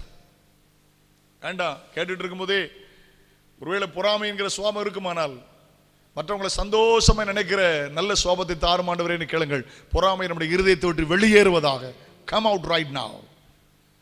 வீழ்ச்சிக்கு காரணம், தோல்விக்கு காரணம், ஜெயமில்லாத வாழ்க்கைக்கு காரணம், பரிசுத்தத்தில் தோல்வி, ஜெப ஜீவியத்தில் தோல்வி, விசுவாச வாழ்க்கையில் தோல்வி, சில நேரம் பிரயாசத்தில் தோல்வி. ஏன்? பொறாமை. வேண்டாம் பிரியமானவர்களே, சகோதரமார் எல்லாருக்கும் பொறாமை இருந்துச்சு. ஆனா யோசேப்புக்கு அந்த பொறாமை இல்லை. தன்னை அழிக்கணும், கொல்லணும் அப்படின்னு நினைச்ச சகோதரருக்கு உதவி செய்கிற நல்ல சுபாவம் தான் அன்றைக்கு யோசேப்பு வாழ்க்கையில் இருந்தது. இரண்டாவது பாருங்கள், ஆண்டவருக்கு தோத்திரம். ஏசாயா 28ஆம் அதிகாரம் 3ஆம் வசனத்தை வாசிங்கள். 28:3. எப்ராயிமுடைய வெறியரின் பெருமையான கிரீடம் காலால் மிதித்து போடப்படும். பாருங்க, எப்ராயிம் என்கிற பெருமையான கிரீடம் காலால மிதித்து போடப்படும். அதுல வாசிங்க, இந்த 1ஆம் வசனத்தை வாசித்து பாருங்க பார்க்கலாம். எப்ராயிமுடைய வெறியரின் பெருமையான கிரீடத்துக்கு ஐயோ. எப்ராயிமின் பெருமையான இந்த கிரீடத்திற்கு ஐயோ. மதுபானத்தால் மயக்கமடைந்தவர்களின் செழிப்பான பள்ளத்தாக்குகளுடைய கொடுமுடியின் மேலுள்ள அலங்கார ஜோடிப்பு, வாடி போகும் புஷ்பமே. என்ன நடந்துச்சு? கர்த்தருக்கு ஸ்தோத்திரம். அல்லேலூயா. என்ன நடந்துச்சு உங்க வாழ்க்கையில? Price the Lord. ஆண்டவர் தெளிவா ஏன் அந்த காரியத்தை சொல்கிறார், ஏன் பெருமை வந்தது? Price the Lord. ஏதோ சாதித்து விட்டோம் என்கிற ஒரு பெருமை அவர்கள் வாழ்வில் வந்து விட்டது. தேவன் செய்தார் என்பதை மறந்து விட்டார்கள்.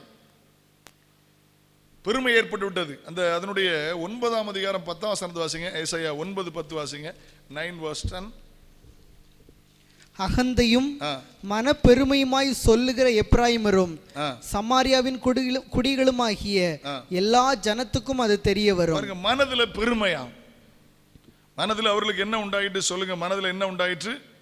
ஒரு பெருமை உள்ளவன். அந்த 1 4 வரை வாசித்து பார்த்தால் அந்த காரியம் தெளிவாய் தருகிற. 4ஆம் வசனத்தை கூட வாசித்துருங்க. 28:4 கூட வாசித்துருங்க பார்க்கலாம். செழிப்பான பள்ளத்தாக்குடைய கொடுமுடியின் மேலுள்ள அலங்கார ஜோடிப்பாகிய வாடிய புஷ்பம் பருவ காலத்துக்கு முன் பழுத்ததும் காண்கிறவன் பார்த்து அது தன் கையில் இருக்கும் போதே விழுங்குகிறதுமான முதல் கனியை போல இருக்கும். பாருங்க, பெருமை. சங்கீத பகுதியானதுனால எளிமையாய் நான் கூட பகிர்ந்து கொள்ள விரும்புகிறேன். எப்ராயிம் தோல்விக்கு காரணம் என்ன தெரியுமா? பெருமை. ஒரே வார்த்தையில சொன்னால், பெருமை உள்ளவனுக்கு தேவன் எதிர்த்து நிற்கிறார், தாழ்மை உள்ளவனுக்கோ தேவன் கிருபை அளிக்கிறார். அல்லேலூயா. அவனுடைய பரிசுத்தமுடைய நாமம் மகிமைப்படுவதாக. பிரசங்கியின் புஸ்தகம் 7ஆம் அதிகாரம் அதனுடைய 8ஆம் வசனத்தை வாசியுங்கள். பிரசங்கியின் புஸ்தகம் 7ஆம் அதிகாரம் 8ஆம் வசனத்தை வாசியுங்கள். கர்த்தருக்கு ஸ்தோத்திரம். Glory be to God. பிரசங்கி 7ஆம் அதிகாரம் அதனுடைய 8ஆம் வசனத்தை வாசியுங்கள். ஒரு காரியத்தின் துவக்கத்தை பார்க்கிலும் அதன் முடிவு நல்லது, பெருமை உள்ளவனை பார்க்கிலும் பொறுமை உள்ளவன் உத்தமன். பெருமை உள்ளவனை பார்க்கிலும் பொறுமை உள்ளவன் உத்தமன். அருமையான வார்த்தை பாருங்க. பெருமை உள்ளவனை பார்க்கிலும் பொறுமை உள்ளவன் உத்தமன். படிப்பை கொடுத்து பெருமைப்பட்டுறாதுங்க. படிக்க வச்ச ஆண்டவருக்கு நன்றி சொல்லுங்க. மனைவி பிள்ளைகளை குறித்து ரொம்ப பெருமையா பேசுறாதுங்க. நல்ல மனைவி பிள்ளைகளை தந்த ஆண்டவருக்கு நன்றி சொல்லுங்க. அதுதான் பெருமை. நல்ல வசதிகளை தந்தாங்க, அதை பத்தி பெருமை பாராட்டுங்க. வசதிகளை தந்த கர்த்தரை பெருமை பாராட்டுங்க. கர்த்தருக்கு ஸ்தோத்திரம். பெருமை அது கொண்டு வரும் சிறுமை. அல்லேலூயா.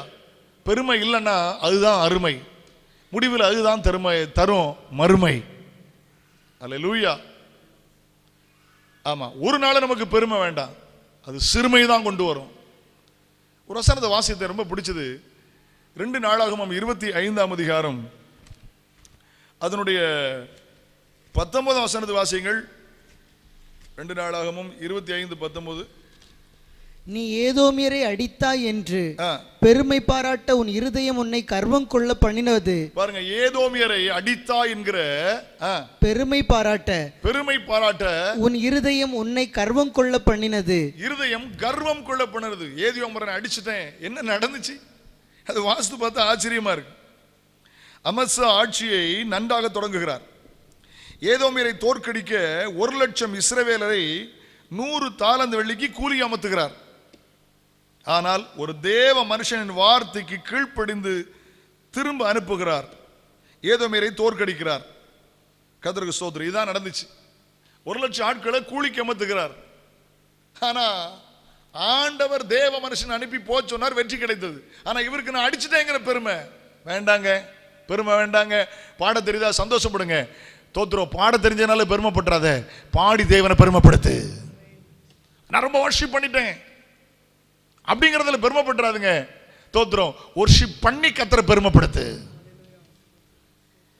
இன்னைக்கு ஆராதனையில பிரதர் எபினேசர் அழகா பேசிட்டு இருந்தாங்க. இன்னைக்கு ஆசீர்வாதம் ஆசீர்வாதம் ஆசீர்வாதம்னு இம்மைக்குரிய காரியங்களை சொன்னாங்க. சிலர் இம்மைக்குரிய காரியங்களை ஆசீர்வாதம் என்று சொல்லிவிட்டார்கள். இம்மைக்குரிய காரியங்கள் ஒரு நாளும் ஆசீர்வாதமாய் மாறி விடாது. ஒரு கூட்டம் கேட்டு விசில் அடிச்சுக்கிட்டே இருந்தாங்க. இன்னைக்கு விசில் அடிக்கிறதுக்கு இன்னைக்கு ஆள் இல்லை. ஒரு கூட்டம் ஆராதனைங்கிற போர்வடையில டான்ஸ் ஆடிட்டு இருந்துச்சு. இன்னைக்கு அவங்க டான்ஸ் ஆடுறதுக்கு ஆள் இல்லை. என்னதெல்லாமோ பேசிக்கிட்டு இருந்தாங்க. கவனிக்க முடியும். நான் உங்களை அன்போடு கேட்கிறேன், ஒரு நாள் நமக்கு பெருமை வேண்டாம். அவங்க வாழ்க்கையில தேவன் செய்த நன்மைகளை நினைத்து பெருமை உள்ளவர்களாய் மாறிவிட்டார்கள். பெருமை உள்ளவர்களாய் மாறிவிட்டார்கள். சவுலை குறித்து 52ஆம் சங்கீதத்தில் தாவீது சொல்றார். சங்கீதம் 52ல தாவீது பழைய ஏற்பாட்டு சவுலை குறித்து சொல்லும் போது 52ஆம் சங்கீதம் 1ஆம் வசனத்தை வாசித்து பாருங்க. பலவானே பலவானே பொல்லாப்பில் ஏன் பெருமை பாராட்டுகிறாய். பாருங்க, கழுதையை தேடி போன சவுலை ஆண்டவர் ராஜாவா மாத்தினார். இவர் கழுதையை தேடி போய் தோல்வி, கழுதையே கண்டுபிடிக்க முடியல. கொண்டு போன பண்டெல்லாம் செலவாயிட்டு சாப்பாடுலாம் செலவழிட்டு கழுதையே தேடாம வெறுமையா திரும்பி வந்த ஆளா ஆண்டவர் ராஜாவா மாத்தி இருக்கிறார். இவ எதுல பெருமை? பொல்லாப்பில் பெருமை. ஒரு நாள் யோசித்திருந்தா பெருமை வருமா? தாழ்வில் நினைத்தவரை துதியுங்கள், அவர் கிருபை என்றும் உள்ளது. அல்லேலூயா. வேண்டாம் அந்த பெருமை. சில உயர்வுகள், ஊழியத்தில் சில உயர்வுகள், மேன்மைகள் வரும்போது சிரிப்போ பெருமையா வராது, கண்ணில் இருந்து கண்ணீரை தவிர ஒண்ணு வராது. அல்லேலூயா. வேண்டாம் பெருமை. இப்ராஹிமின் தோல்விக்கு காரணம் என்ன தெரியுமா? பெருமை.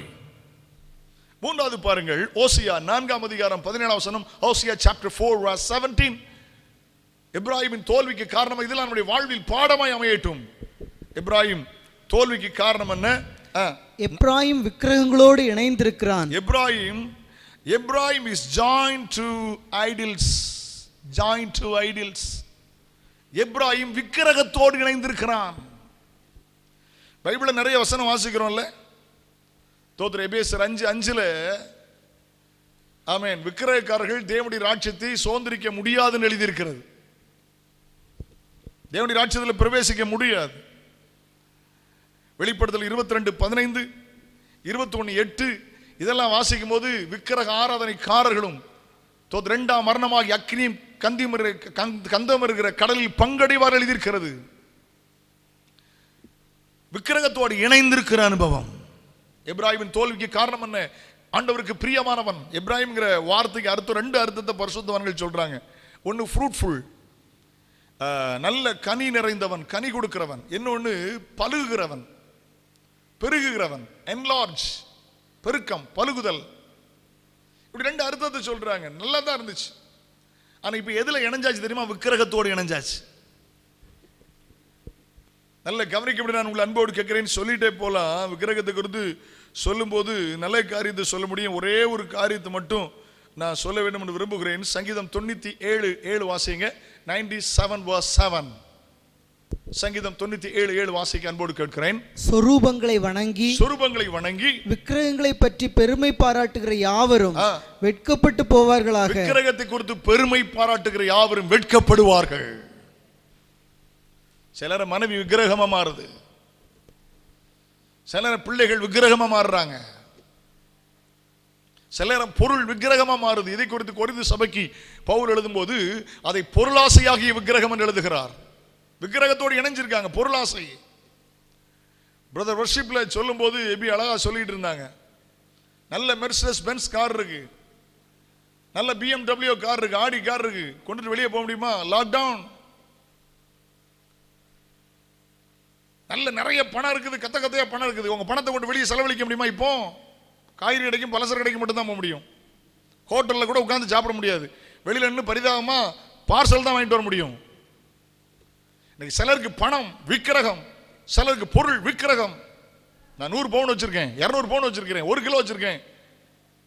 இப்ப 100 பவுனையும் 1 கிலோவையும் போட்டுட்டு உன்னால வெளியே போக முடியுமா? 4 சுவருக்குள்ள தான் போட்டு வரணும். 4 சுவருக்குள்ள இந்த பவுனையும் போட்டு வந்தா லூசு கிறுக்குன்னு நினைப்பாங்க.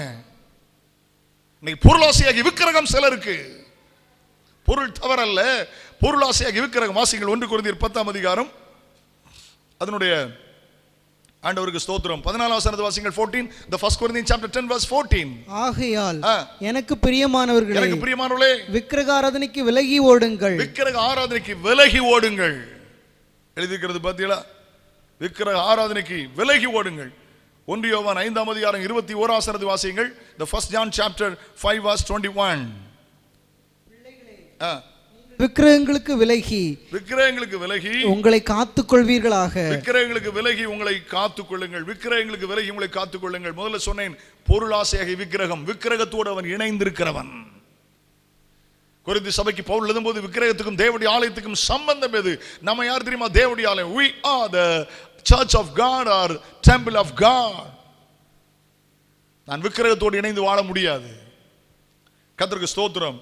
4வது, எப்ராஹிமின் தோல்விக்கு காரணம் என்ன தெரியுமா? ஓசியா 5ஆம் அதிகாரம் 11ஆம் வசனத்தை வாசிங்கள். ஓசியா chapter 5 verse 11.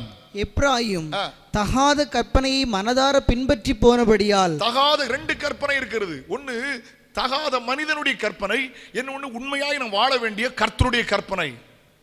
the holy word of God. மனுஷனுடைய கற்பனை தகாத கற்பனை, தகாத ஆலோசனை. இன்னொன்னு சுத்தமான தேவனுடைய வார்த்தை. எப்ராஹிம் என்ன செய்யறான் தெரியுமா? அல்லேலூயா, ஆமென். willingly walks in human law. ஆங்கிலத்தில் சொன்னால் willingly walks in human law. மனிதனுடைய சட்டம், கர்த்தருடைய வார்த்தை கீழ்ப்படிய மனதில்லை,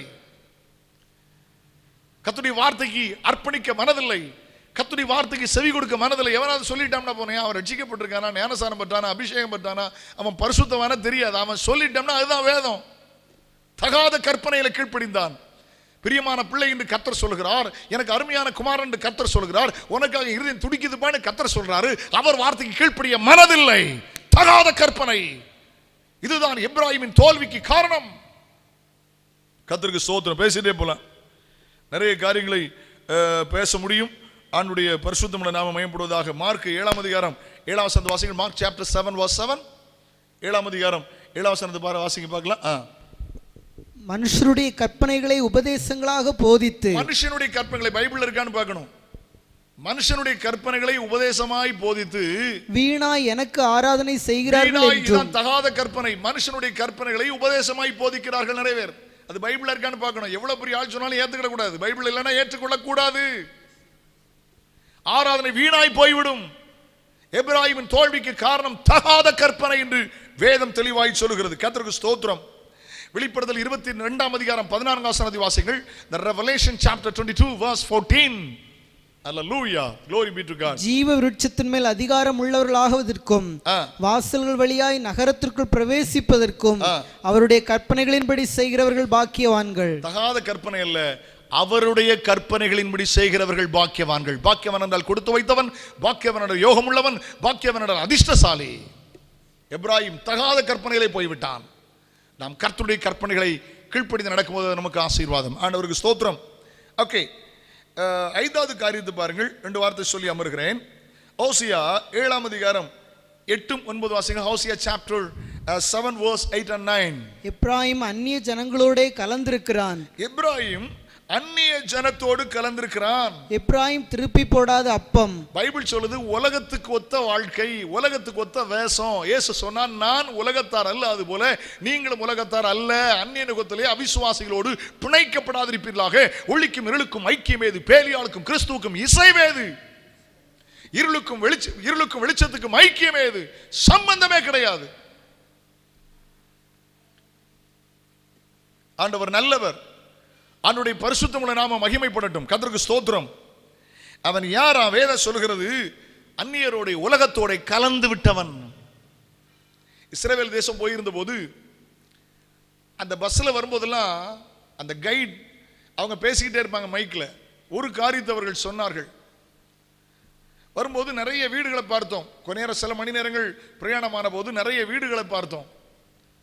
அப்போ அவங்க சொன்னாங்க, யூதருடைய குடியிருப்பை பாருங்கள், மற்ற குடியிருப்பை பாருங்கள் என்று. யூதருடைய குடியிருப்பு அது 1000 வீடோ 10,000 வீடோ எங்கே இருந்தாலும் ஒரே ஸ்டைலில் இருக்கும், ஒரே கலரில் இருக்கும், ஒரே டிசைனில் இருக்கும், ஒரே மாதிரி இருக்கும். மற்றவருடைய வீடை பார்த்தா ஒன்று மேலே மாதிரி இருக்கும், ஒன்று கீழே மாதிரி இருக்கும், ஒன்று தடியாக இருக்கும், ஒன்று குட்டையாக இருக்குது. யூதருடைய ட்ரெஸ்ஸு ஒரே மாதிரி இருக்குது, யூதருடைய ஸ்டைல் ஒரே மாதிரி இருக்குது. அவர்கள் ஜாதிகளோடு கலவாதவர்கள் தனியே வாசம் பண்ணுவார்கள் வசனம் உண்மை என்பதை நான் கண்ணால பார்த்தேன். இணைந்து விடுகிறோம் அல்லவா? ரட்சிக்கப்படாதவனோடு இணைந்து விடுகிறோம், பரிசுத்தம் இல்லாத ஆளோடு இணைந்து விடுகிறோம், தாத ஜனங்களோடு இணைந்து விடுகிறோம். எப்ராஹிமின் தோல்விக்கு காரணம் அவன் தவறான உலக வாழ்க்கையோடு இணைந்து விட்டான். திருப்பி போடாதவன், அவனை குறித்து வேதம் சொல்கிறது திருப்பி போடாத அப்பம். ஒரு சைடு வந்திருக்கும், ஒரு சைடு வந்திருக்காது. திருப்பி போடாத ஒரு அப்பம். தாவீதுடைய வாழ்க்கையை பார்த்தீங்கன்னா அந்த உரியா சம்பவத்தில் ஒரு பக்கம் நல்லா இருந்த மாதிரி தெரியுது. உரியாவை கூப்பிட்டு அவனுக்கு உபசரித்து அவனுக்கு சாப்பாடு கொடுத்து அவனை ரொம்ப கனம் பண்ணி அப்படிலாம் பண்ணுற மாதிரி இருக்குது. வீட்டுக்கெல்லாம் சாப்பாடு உச்சிதமானவர்களை கொடுத்து விட்டு ஒரு பக்கத்தில் ரொம்ப நல்லா இருக்கு. ஆனால் அடுத்த பக்கம் என்ன தெரியுமா? இவனை கொன்றணும். ஆனால் உரியா ரொம்ப நல்லவன், அவனை கொல்றதுக்கு கடிதம் அவற்றே கொடுத்து விடுறாரு. அங்கே தலைவன் இருக்கிறான், யுத்த தலைவன் யோவாப் அங்க இருக்கிறார். அவரை கையில கொண்டு போய் கொடு, இவன் கையில எழுதியிருக்கு, இவனை யுத்தத்தில் முன்னால பாட்டி கொன்றுங்க. திருப்பி போடாத வாழ்க்கை. தாவீதுடைய குறிப்பிட்ட நாள்ல சில அடிகள் நடந்தது. தேவன் அதை அனுமதித்தார். காரணம் என்ன தெரியுமா? திருப்பி போடாத வாழ்க்கை. ஒரு பக்கத்துல ராஜா, ஒரு பக்கத்துல மற்றவர்களை நேசிக்கிறது போல, அடுத்த பக்கத்துல தவறான வாழ்க்கை. எப்ராஹிமின் தோல்விக்கு காரணம் திருப்பி போடாத வாழ்க்கை. ஒரு பக்கம் நல்லா இருந்த மாதிரி இருக்கு, மற்ற பக்கத்துல உலகத்தோடு ஒத்த வாழ்க்கை, உலகத்தோடு இணைந்த வாழ்க்கை வேண்டாம். பிரியமானவர்களே, இயேசு தெளிவாய் சொல்லிவிட்டார், நான் உலகத்தான் அல்லாது போல நீங்களும் உலகத்தார் அல்ல. 6வது பாருங்க, ஓசியா 7ஆம் அதிகாரம் 11 7:11. எப்ராயிம் பேதையான புறாவை போல் இருக்கிறான். எப்ராயிம் பேதையான புறாவை போல் இருக்கிறான். அவனுக்கு புத்தி இல்லை. அவருக்கு என்ன இல்லை? அம்மா சொல்லுங்க, என்ன இல்லை? புத்தி இல்லை. 3 எழுத்து தான், அந்த 3 எழுத்து இல்லை, புத்தி இல்லை. அழகா ஆண்டவர் புத்தினா என்ன பைபிள் எழுதியிருக்கிறது. யோபு 28:28 மறக்காம இருக்கிறதுக்கு டபுள் டிஜிட்டல் ஆண்டவர் கொடுத்திருக்கிறார். ஜோப் சாப்டர் 28:28. மனுஷனை நோக்கி இதோ ஆண்டவருக்கு பயப்படுவதே ஞானம், பொல்லாப்பை விட்டு விலகுவதே புத்தி. மத்தேயு 7ஆம் அதிகாரத்திலும் மத்தேயு 25ஆம் அதிகாரத்தில் 2 காரியத்தை புத்திக்கு ஆண்டவர் சொல்லியிருக்கிறார். மத்தேயு 7ஆம் அதிகாரத்திலே 24, 25, 26 வசனங்களில் வாசிக்கும் போது 2 பேர் வீடு கட்டினாங்க. ஒருத்தன் புத்தியுள்ள புத்தி இல்லாதவன், புத்தி இல்லாத மண்ணில் வீட்டை கட்டினான். இன்னைக்கு நான் நின்று பிரசங்கிக்கிற இடத்துல அருமையான ஒரு பெரிய கட்டிடம் உண்டு. ஆனால் நான் சிறுவனாக இருந்த போது 1973 இந்த இடத்தை என் தகப்பன் வாங்கின போது முதல்ல இந்த ஃபர்ஸ்ட் ஸ்டெப் என்ன தெரியுமா? பனை ஓலையில் கட்டினாங்க. ஒரு குடிசை போட்டாங்க. அன்னைக்கு நான் பார்த்தேன், நடுவிலே குழியை தோண்டாங்க, பெரிய மண்ணு குழைச்சி பெரிய பெரிய உருண்டையா வச்சு அப்படி கட்டி முடிச்சுட்டாங்க. 2-3 நாளையில் கட்டி டெடிகேட் பண்ணிட்டாங்க. சின்ன பையன், அன்னைக்கெல்லாம் வீடு அப்படி தான் கட்டுவாங்க. நடுவிலே குழி தோண்டி மண்ணை உருட்டி அப்படி வச்சு கட்ட மண்ணுன்னு சொல்லுவாங்க. அப்படித்தான் வீட்டை கட்டினாங்க. ஒரு மனுஷன் புத்தி இல்லாதவன் உலகத்தில் வீட்டை கட்டிட்டான். ஆனால் புத்தி உள்ளவன் எதிர்காலத்தை யோசித்தான், வரும் பிரச்சனை யோசித்தான். ஒரு மலை இருந்துச்சு, கண்மலை. அதுக்கு மேலே ஆழமா தோண்டி அஸ்திபாரம் போட்டு வீட்டை கட்டினான்.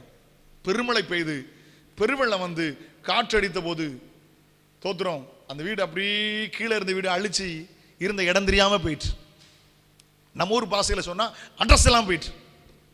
ஆனா அந்த கண்மலையில் கட்டப்பட்டவன் நிலைத்திருந்தான், புத்தி உள்ளவன் நிலைத்திருந்தான்.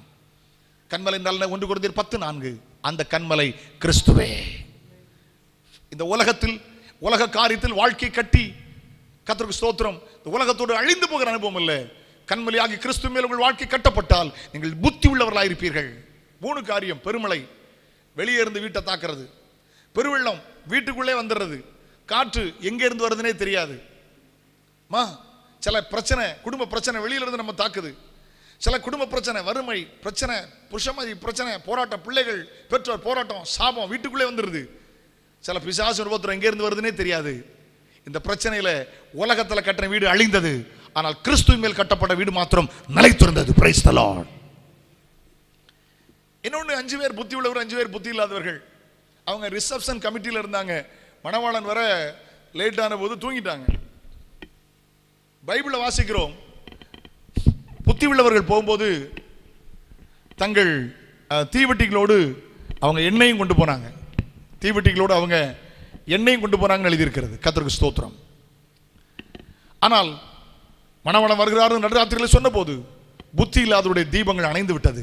புத்தி உள்ளவர்கள் உட்பிரவேசித்தார்கள், புத்தி இல்லாதவர்கள் அந்த திருமணத்துக்குள் பிரவேசிக்க முடியாதபடி கைவிடப்பட்டார்கள். இயேசுவின் வருகை குறித்து சொல்லப்பட்ட நல்ல சம்பவம். பாத்திரம் என்றால் ரட்சிப்பை எடுத்துக்கொள்ளலாம், எண்ணெய் என்றால் அபிஷேகத்தை குறிக்கிறது. இயேசு சீக்கிரம் வரப்போகிறார். ரட்சிப்பின் பாத்திரத்தை கையில் எடுத்துக்கொண்டு ஹல்லேலூயா எண்ணெயாகி அபிஷேகத்தோடு நிறைந்து வாழ்க்கை பிரகாசிக்குமானால் அவர் வரும்போது அந்த ராஜ்யத்தில் பிரவேசிக்கலாம். ஆண்டவருக்கு ஸ்தோத்திரம். இதுதான் புத்தி உள்ள அனுபவம். எப்ராஹிமுக்கு புத்தி இல்லை. கலாத்திய சபையை பார்த்து பவுல் கடினமாய் பேசுகிறார். புத்தி இல்லாத கலாத்தியரே, அது சத்தியத்துக்கு கீழ்ப்படியாமல் போகத்தக்க உங்களை மயக்கினவன் யார்? சத்தியத்துக்கு கீழ்ப்படிய மனதில்லாதவர்கள், புத்தி இல்லாதவர்களே. கடைசியாய் சில வார்த்தைகள். ஆண்டவருக்கு ஸ்தோத்திரம். அந்த ஆமென். ஓசியா 12 அதிகாரம் 1 வசனத்தை வாசியுங்கள். அவன் காற்றை பின்பற்றுகிறவன் எழுதியிருக்கிறது. வாசியுங்கள். எப்ராயிம் காற்றை மேய்ந்து, எப்ராயிம் காற்றை மேய்ந்து கொண்டல் காற்றை பின்தொடருகிறான். கொண்டல் காற்றை பின்தொடர்கிறான். என்னைக்காவது பசி தீருமா? காற்றை மேய்ந்தா பசி தீருமா? காற்றை பின்பற்றினால் பசி தீருமா? யோசிச்சு பாருங்க. இது மாயை. காற்றை கண்ணால பார்க்க முடியுமா? மாயை. எப்ராயிம் வாழ்க்கையிலே காற்றை பின்பற்றுகிறவன் வீணான மாயை பின்பற்றுகிறது. Hallelujah. Praise the Lord. Followers east wind. மாயையை பின்பற்றுகிற அனுபவம் என்று வேதம் நமக்கு தெளிவாய் சொல்லுகிறது. glory be to God. அல்லேலூயா. யோனால வாசிக்கிற 2 அதிகாரம் 8 வசனத்திலே பொய்யான மாயை பின்பற்றுகிறவர்கள் தங்களுக்கு வரும் கிருபைகளை போக்கடிக்கிறார்கள். பிரசங்கி தெளிவா சொல்லுகிறார்.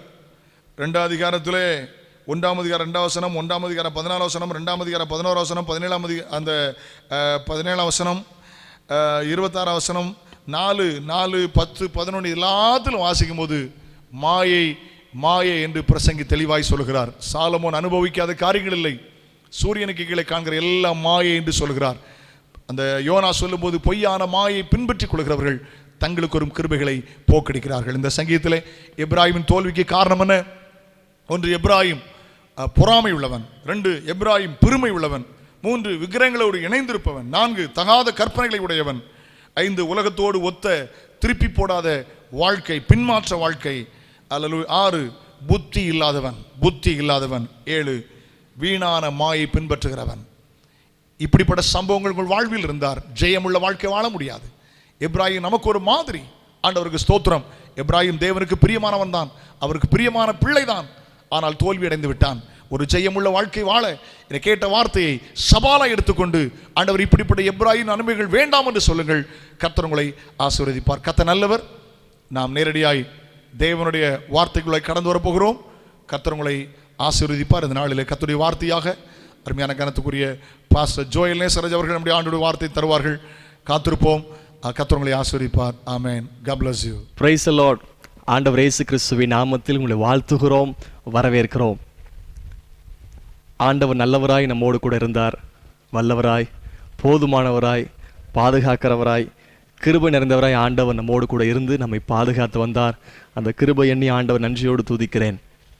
ஒருவேளை நாம் சபை கூடி வந்து ஆண்டவரை ஆராதிக்க முடியாவிட்டாலும் நாம் இருக்கிற இடங்களில் வீடுகள் தோறும் ஒவ்வொரு நாளும் ஆண்டவரை துதிக்கவும், இந்த ஓய்வு நாள் ஆராதனையை யூடியூப் சேனல் வழியாக, டிவி சேனல் வழியாக நாம் நேரடியாய் கேட்டானுடைய வார்த்தைகளை கேட்க ஆண்டவர் கொடுத்த தருணத்திற்காக ஆண்டவரை துதிக்கிறேன். கர்த்தர் தடைகளை மாற்றி நாம் இணைந்து ஆண்டவரை ஆராதிக்க வழிவாசலை கர்த்தர் திறக்கட்டும் என்று சொல்லி நாம் ஒவ்வொரு நாளும் ஜெபிப்போம். கர்த்தர் நம்மை ஆசீர்வதிப்பாராக. நாம் தேவனுடைய செய்தி இன்றைக்கு கேட்க போகிறோம். கர்த்தர் நம்மோடு கூட பேச போகிறார். ஆண்டுடைய வார்த்தைகள் ஜீவன் இருக்கிறது. நல்ல சங்கீத பகுதியில் நல்ல ஒரு விளக்கத்தை நீங்கள் கேட்டீங்க. எப்ராயிமை குறித்து, அவனுடைய பின்மாற்றத்தை குறித்து நீங்கள் ஆழமான செய்தியை இன்றைக்கி கேட்டீங்க. தொடர்ந்தும் கர்த்தர் நம்மோடு கூட பேச போகிறார். கர்த்தர் நம்மோடு கூட பேசும்படிக்கு தேவ சமூகத்தில் ஜெபிக்கலாமா?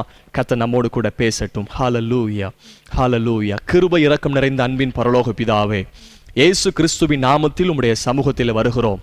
ஆசீர்வாதமான நல்ல நாளுக்காக உமக்கு நன்றி அப்பா. ஆண்டவரே, நாங்கள் இருக்கிற இடங்களிலே உம்முடைய நாமத்தை உயர்த்த எங்களுக்கு கொடுத்த வாய்ப்புக்காக நன்றி செலுத்துகிறோம்.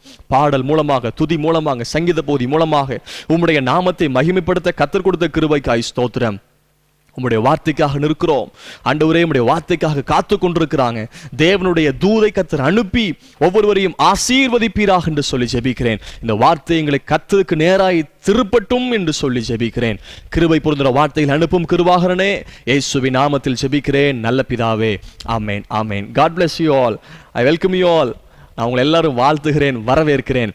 ஆமென். கர்த்தர் உங்களை ஆசீர்வதிப்பாராக. வார்த்தைகளை தியானிக்கலாமா? ஆவியானவர் சபைக்கு சொல்ல பாரப்படுத்தின வார்த்தைகளை நான் ஜெபத்தோடு தியானித்த பகுதியை உங்களோடு கூட நான் பேச பாரப்படுகிறேன். என்னோடு கூட வசனத்தை திருப்பிக் கொள்ளுங்க. தயவாய் நீங்கள் நோட்ஸ் எடுத்துக்கொள்ளுங்க. அந்த வார்த்தைகள் உங்களுக்கு பிரயோஜனமாக இருக்கும்.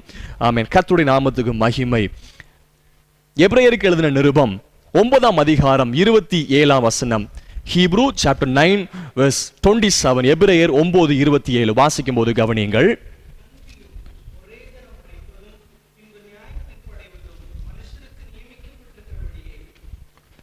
அந்த வசனத்தை வாசிக்கும் போது, அன்றியும் ஒரே தரம் மரிப்பதும் பின்பு நியாயத்தீர்ப்படைவதும் மனுஷனுக்கு நியமிக்கப்பட்டிருக்கிறது.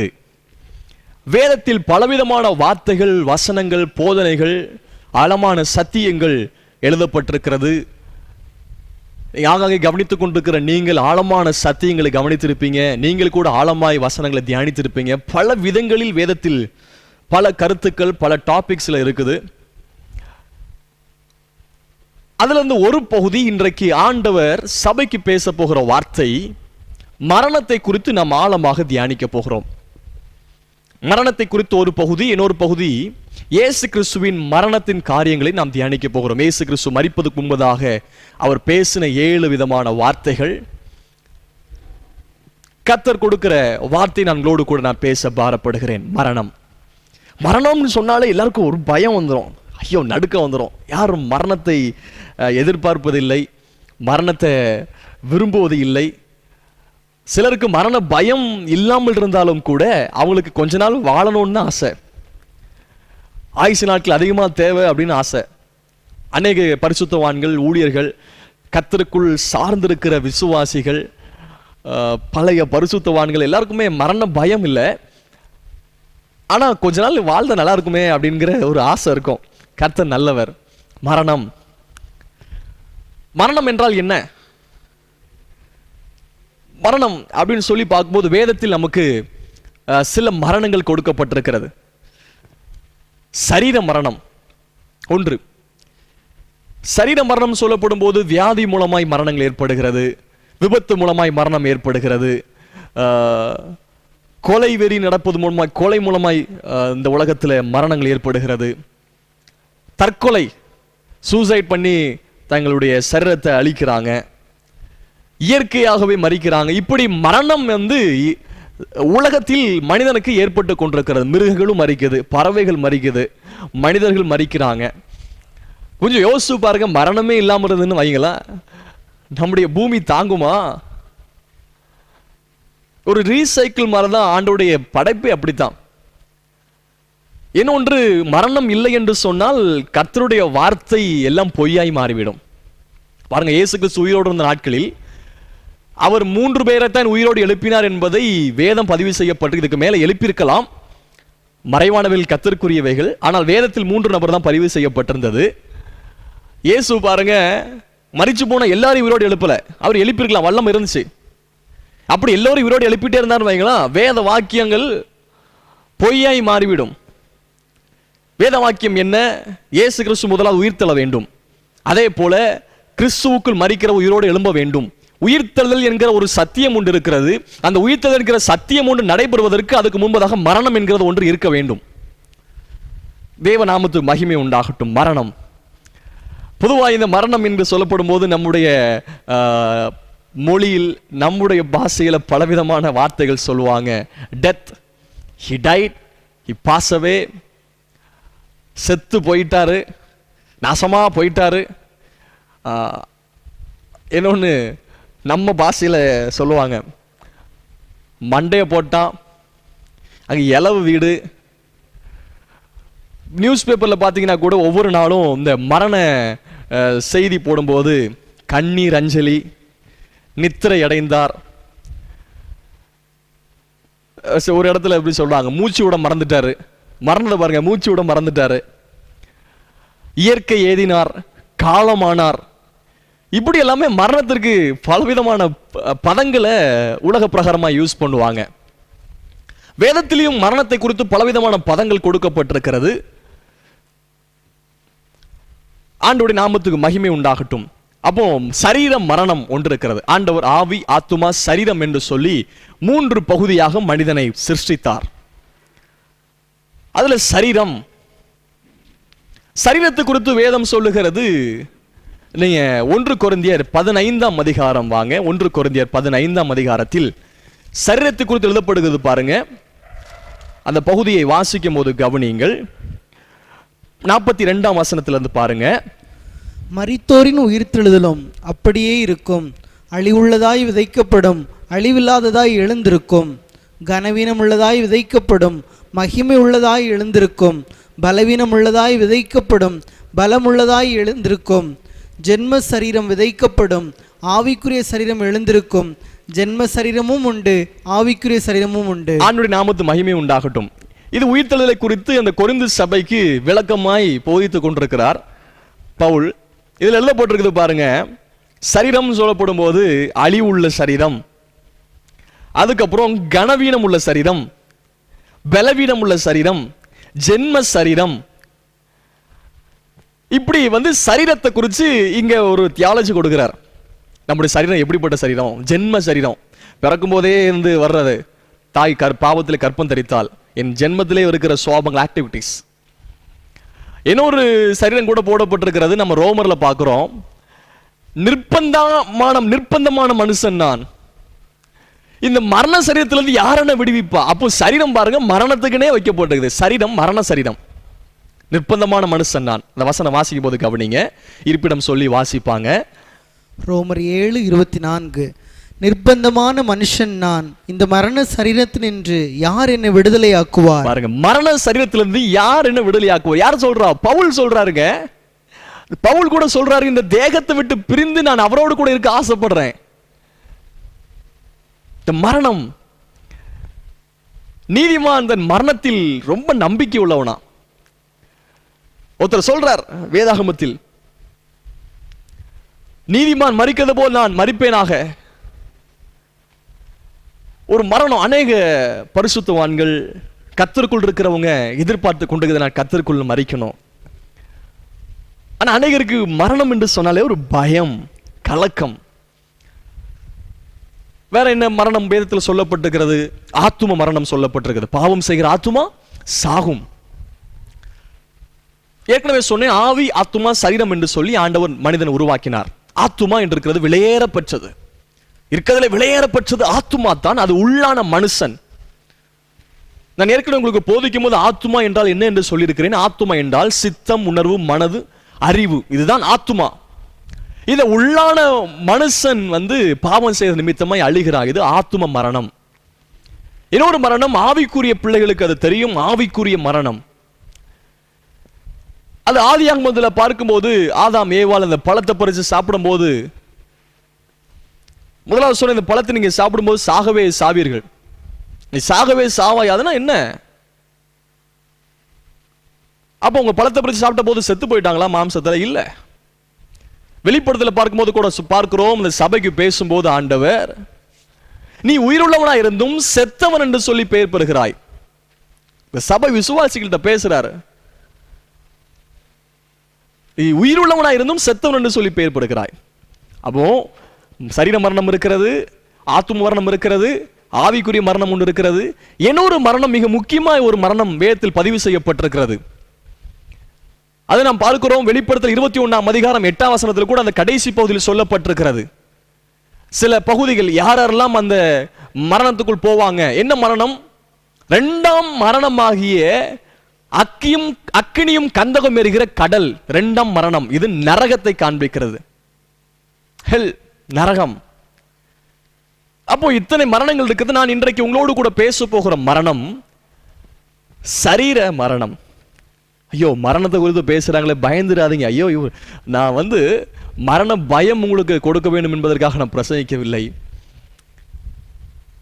மரணத்துக்கு பின்பதாக ஒரு நித்திய வாழ்க்கை இருக்குது என்று சொல்லி நாங்களோடு கூட தைரியப்படுத்தி பேச விரும்புகிறேன். ஆண்டவருடைய நாமத்துக்கு மகிமை உண்டாவதாக. ஒருத்தர் அருமையா சொல்லியிருந்தார், வால்டர் ஸ்காட் என்கிறவர் ஒரு ஸ்டேட்மெண்ட் சொல்லியிருந்தாங்க. மரணம் என்பது ஒரு மனிதனின் கடைசி தூக்கமா? இல்லை, அதுதான் கடைசி விழிப்பு. அருமையா சொல்லியிருக்கிறாங்க பாருங்க. அதாவது அநேகருடைய பரிசுத்தவான்களுடைய எண்ணம் ஏக்கம் எல்லாம், நான் இங்க மறிச்சிட்டேன்னா இதுக்கு பின்னாடி ஒரு வாழ்க்கை இருக்குது, அங்க நான் போறேங்கிறத அவங்களுடைய நம்பிக்கை. கிறிஸ்தவத்துடைய நம்பிக்கை அதுதான், எங்களுடைய நம்பிக்கை அதுதான். நான் விசுவாசிக்கிறேன், இந்த வார்த்தை கேட்டுக்கொண்டிருக்கிற உங்களுக்குள்ளும் அப்படிப்பட்ட நம்பிக்கையை கர்த்தர் கொடுத்து கொண்டிருக்கிறார். தேவநாமத்து மகிமை உண்டாகட்டும். டாக்டர் பில்லி கிரஹாம் லட்சக்கணக்கான ஆத்துமாக்களை கர்த்தருக்கு நேராய் திருப்பினவர், நல்ல சுவிசேஷகர். அவங்க சொன்னாங்க, நான் மரணம் அடையும் போது நீங்க சோர்ந்து போக வேண்டாம், துக்கப்பட வேண்டாம். என்னுடைய அட்ரஸ் இங்க இருந்து மேல மாற்றப்படுகிறது. இந்த பூமியிலிருந்து அட்ரஸ் சேஞ்ச் ஆகி மேலான ஒரு அட்ரஸ், எனக்கு அட்ரஸ் தான் மாற்றப்படுது. டெத், இந்த மரணம் என்று சொல்லப்படும் போது அட்ரஸ் மாற்றப்படுகிறது. பொதுவா பாருங்க, அந்த வாக்கியத்தை பார்த்தீங்கன்னா, செத்து போயிட்டாரு, மரித்து போயிட்டாரு. எங்க போனாரு? செத்து எங்க போனார்? என்னைக்கா யோசிச்சிருக்கிறோமா அந்த வார்த்தையை? அப்படி என்றால் இந்த மரணத்துக்கு அதுக்கு அப்புறமாக எங்கேயோ போறாங்க. பிரசங்கில் அதான் பார்க்கிறோம். பிரசங்கி 12ஆம் அதிகாரத்தில் பார்க்கிறோம், மண்ணானது மண்ணுக்கு திரும்பும், ஆவி தன்னை தந்த தேவனிடத்திற்கு போகும். மண், நம்முடைய சரீரம் மண்ணுக்கு ஒப்பனையாய் பேசப்படுகிறது. மண்ணிலிருந்து உருவாக்கப்பட்டது. போதகர், ஒரு பொது கிறிஸ்தவ போதகர்கள் அடக்க ஆராதனைகள் நடத்தும் போது எப்படி நடத்துவாங்க தெரியுமா? 3 முறை மண்ணள்ளி போடுவாங்க. இது மண்ணுக்கு மண்ணும், புழுதிக்கு புழுதியும், சாம்பலுக்கு சாம்பலுமாய் ஒப்பு கொடுக்கிறேன், மண்ணிலிருந்து வந்தபடினால் இது மண்ணுக்கே திரும்பட்டும். சரீரம் மண்ணுங்க, அது மண்ணுக்கு போகும். அதாவது மண்ணுக்குரியது மண்ணுக்கு போகும், விண்ணுக்குரியது விண்ணுக்கு போகும். ஆகவே மரணத்தை குறித்து நீங்க சோர்ந்து போக வேண்டாம். இதுக்கு பின்பதாக ஒரு நித்திய வாழ்க்கை ஒன்று இருக்கிறது, அதற்காகத்தான் மரணம் ஒன்று ஏற்படுகிறது என்று சொல்லி யோசிக்க வேண்டும். தேவநாமத்து மகிமை உண்டாகட்டும். இப்ப பாத்தீங்கன்னா ஒவ்வொரு நாளும் ஏராளமான மரணங்கள் ஏற்பட்டு கொண்டிருக்கிறது. மரணங்கள், நான் ஏற்கனவே சொன்னது போல பல விதங்களில் மரணங்கள் ஏற்படுகிறது. பரிசுத்த வேதாகமத்தில் 3 நபரை ஆண்டவர் இயேசு கிறிஸ்து உயிரோடு எழுப்பினார். அந்த 3 நபரை பார்க்கும்போது, ஒன்று எவிருடைய மகள், சின்ன பொண்ணு மரிச்சு போனாங்க. இன்னொன்று நாயின் ஒரு விதவையுடைய மகன் வாலிபன், அந்த வாலிபன் மரித்து போறான். ஏன்னா ஒன்று லாசர், இயேசுவுக்கு நல்ல சிநேகிதன், வாலிபத்தை கடந்த ஒரு நபர், அவர் மரித்து போகிறார். இந்த 3 பேரை உயிரோடு எழுப்பின. இதுல இருந்து ஒரு காரியத்தை நம்ம என்ன கற்றுக்கொள்கிறோம் அப்படின்னு சொன்னா, இந்த உலகத்தில் பொதுவாய் சிறு பிள்ளைகளுக்கும் மரணம் ஏற்படலாம், வாலிபர்களுக்கும் மரணம் ஏற்படலாம், பெரியவர்களுக்கும் மரணம் ஏற்படலாம். மரணம் என்பது நிச்சயிக்கப்பட்ட ஒன்று. ஆனால் எப்ப வரும், எப்படி வரும் சொல்லி தெரியாது. அரசியல்வாதிகளும் மரிக்கிறார்கள், ஆண்டிகளும் மரிக்கிறார்கள், அரசரும் மரிக்கிறான். படித்தவர்களுக்கும் மரணம் இருக்கிறது, படிக்காதவர்களுக்கும் மரணம் இருக்கிறது. ஏழையும் மரிக்கிறார்கள், பணக்காரர்களும் மரிக்கிறார்கள். உயர்ந்தவனும் மரிக்கிறான், தாழ்ந்தவனும் மரிக்கிறான். இளம் ஊழியர்களும் மரிக்கிறார்கள், முதிர்ச்சி பெற்ற ஊழியர்களும் மரிக்கிறார்கள். பரிசுத்தவானுக்கும் மரணம் ஏற்படுகிறது, பாவிக்கும் மரணம் ஏற்படுகிறது. பரிகரிக்கப்படுகிற கடைசி சத்துரு மரணம் என்று சொல்லப்பட்டிருக்கிறது. ஆனால் நமக்குள் இன்னைக்கு ஒரு திட நம்பிக்கை உண்டாகட்டும். மரணமே உன் கூர் எங்கே, பாதாளமே உன் ஜெயம் எங்கே? இயேசு கிறிஸ்து மரணத்தை ஜெயமாக விழுங்கினாராம். ஏசாயா 25ஆம் அதிகாரம் 8ஆம் வசனம் சொல்லுகிறது, he swallowed the death forever. தேவநாமத்து மகிமை உண்டாவதாக. இன்னைக்கு பலர், விசுவாசிகளும் மரணம் இருக்குது, அவிசுவாசிக்கும் மரணம் இருக்கிறது, பாஸ்டருக்கும் மரணம் இருக்குது, சபையில் உள்ள ஜனங்களுக்கும் மரணம் இருக்கிறது. இன்னைக்கு மரணம் மரணம் மரணம், அந்த செய்தியெல்லாம் கேட்கும்போது ரொம்ப துக்கம் அடைஞ்சிருவோம். எகிப்து தேசத்து ராஜாக்கெல்லாம் வரும்போது இந்த ராஜாவுக்கு பரிசு கொடுப்பாங்க, பலவிதமான பரிசுகள் கொடுப்பாங்க. அதில் மிக முக்கியமாக காஃபின் பாக்ஸ் கொடுப்பாங்க. சரித்திரத்தில் எழுதப்பட்டிருக்கிறது. பிரேத பெட்டியும் கொடுப்பாங்க. பாருங்க, நம்ம பொதுவாக நம்முடைய வீடுகளுக்கு தேவையான பொருட்கள்லாம் வாங்கி வைக்கிறோம். ஃப்ரிட்ஜு, வாஷிங் மிஷின், சில பொருட்கள் வந்து யூஸ் பண்ணாட்டாலும் பிறகு பயன்படும் என்று சொல்லி வாங்கி கூட வைக்கிறோம். தேவையான அனைத்து பொருட்களும் வாங்குறோம். ஃபியூச்சருக்கு, எதிர்காலத்துக்கு தேவையான பொருட்கள் கூட வாங்கி வைக்கிறோம். ஒருத்தர் கேட்டார், ஒரு போதகர்,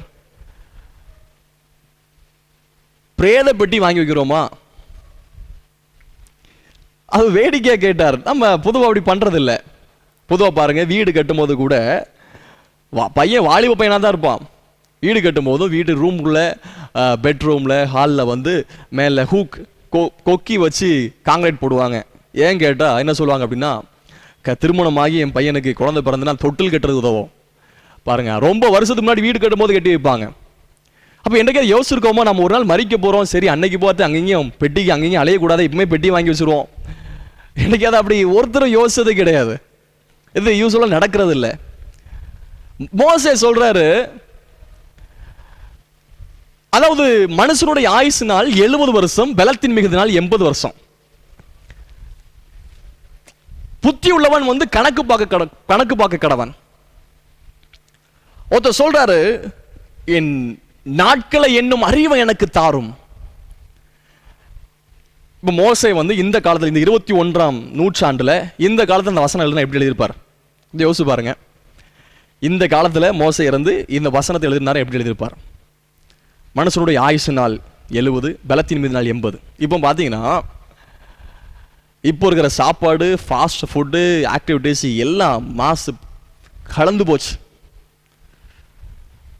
எப்படி எழுதியிருக்கலாம் அப்படின்னா, மனுஷனுடைய ஆயுசு நாள் 50, பலத்தின் மிகுதி நாள் 60, இல்லை அப்படி கூட குறைஞ்சு கூட வந்திருக்கலாம். அப்படி மாறி போச்சுங்க. பைபிளில் ஸ்டார்டிங்கில் பார்க்கும்போது மெத்துசிலா 900 வருஷத்துக்கு மேலே இருந்தார். அப்படியே குறைஞ்சு வந்துச்சு. தன்னுடைய ஆயுசு நாள் குறைஞ்சு கொண்டே இருக்கிறது. தாவீது சொல்றார், மரணத்துக்கும் எனக்கு ஒரு அடி தூரம் தான் இருக்கிறது. ஒரு அடி தூரம் தான் இருக்குது மரணம். ஒரு வேடிக்கையான ஒரு சம்பவம் உண்டு. ஆண்டுடைய நாமத்து மகிமை உண்டாகட்டும். ஒரு அம்மா, கிறிஸ்தவ சபைக்கு போகிற அம்மா, 2 பசங்க, வாலிப பசங்க உண்டு, திருமணம் ஆகலை.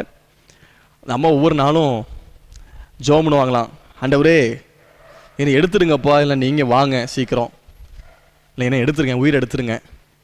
இப்படி ஒவ்வொரு நாளும் தூங்கும் போது ஜெபம் பண்ணுமா. 2 பசங்க சத்தம் போடுவாங்களா, ஏமா இப்படி ஜெபம் பண்ணுறீங்க,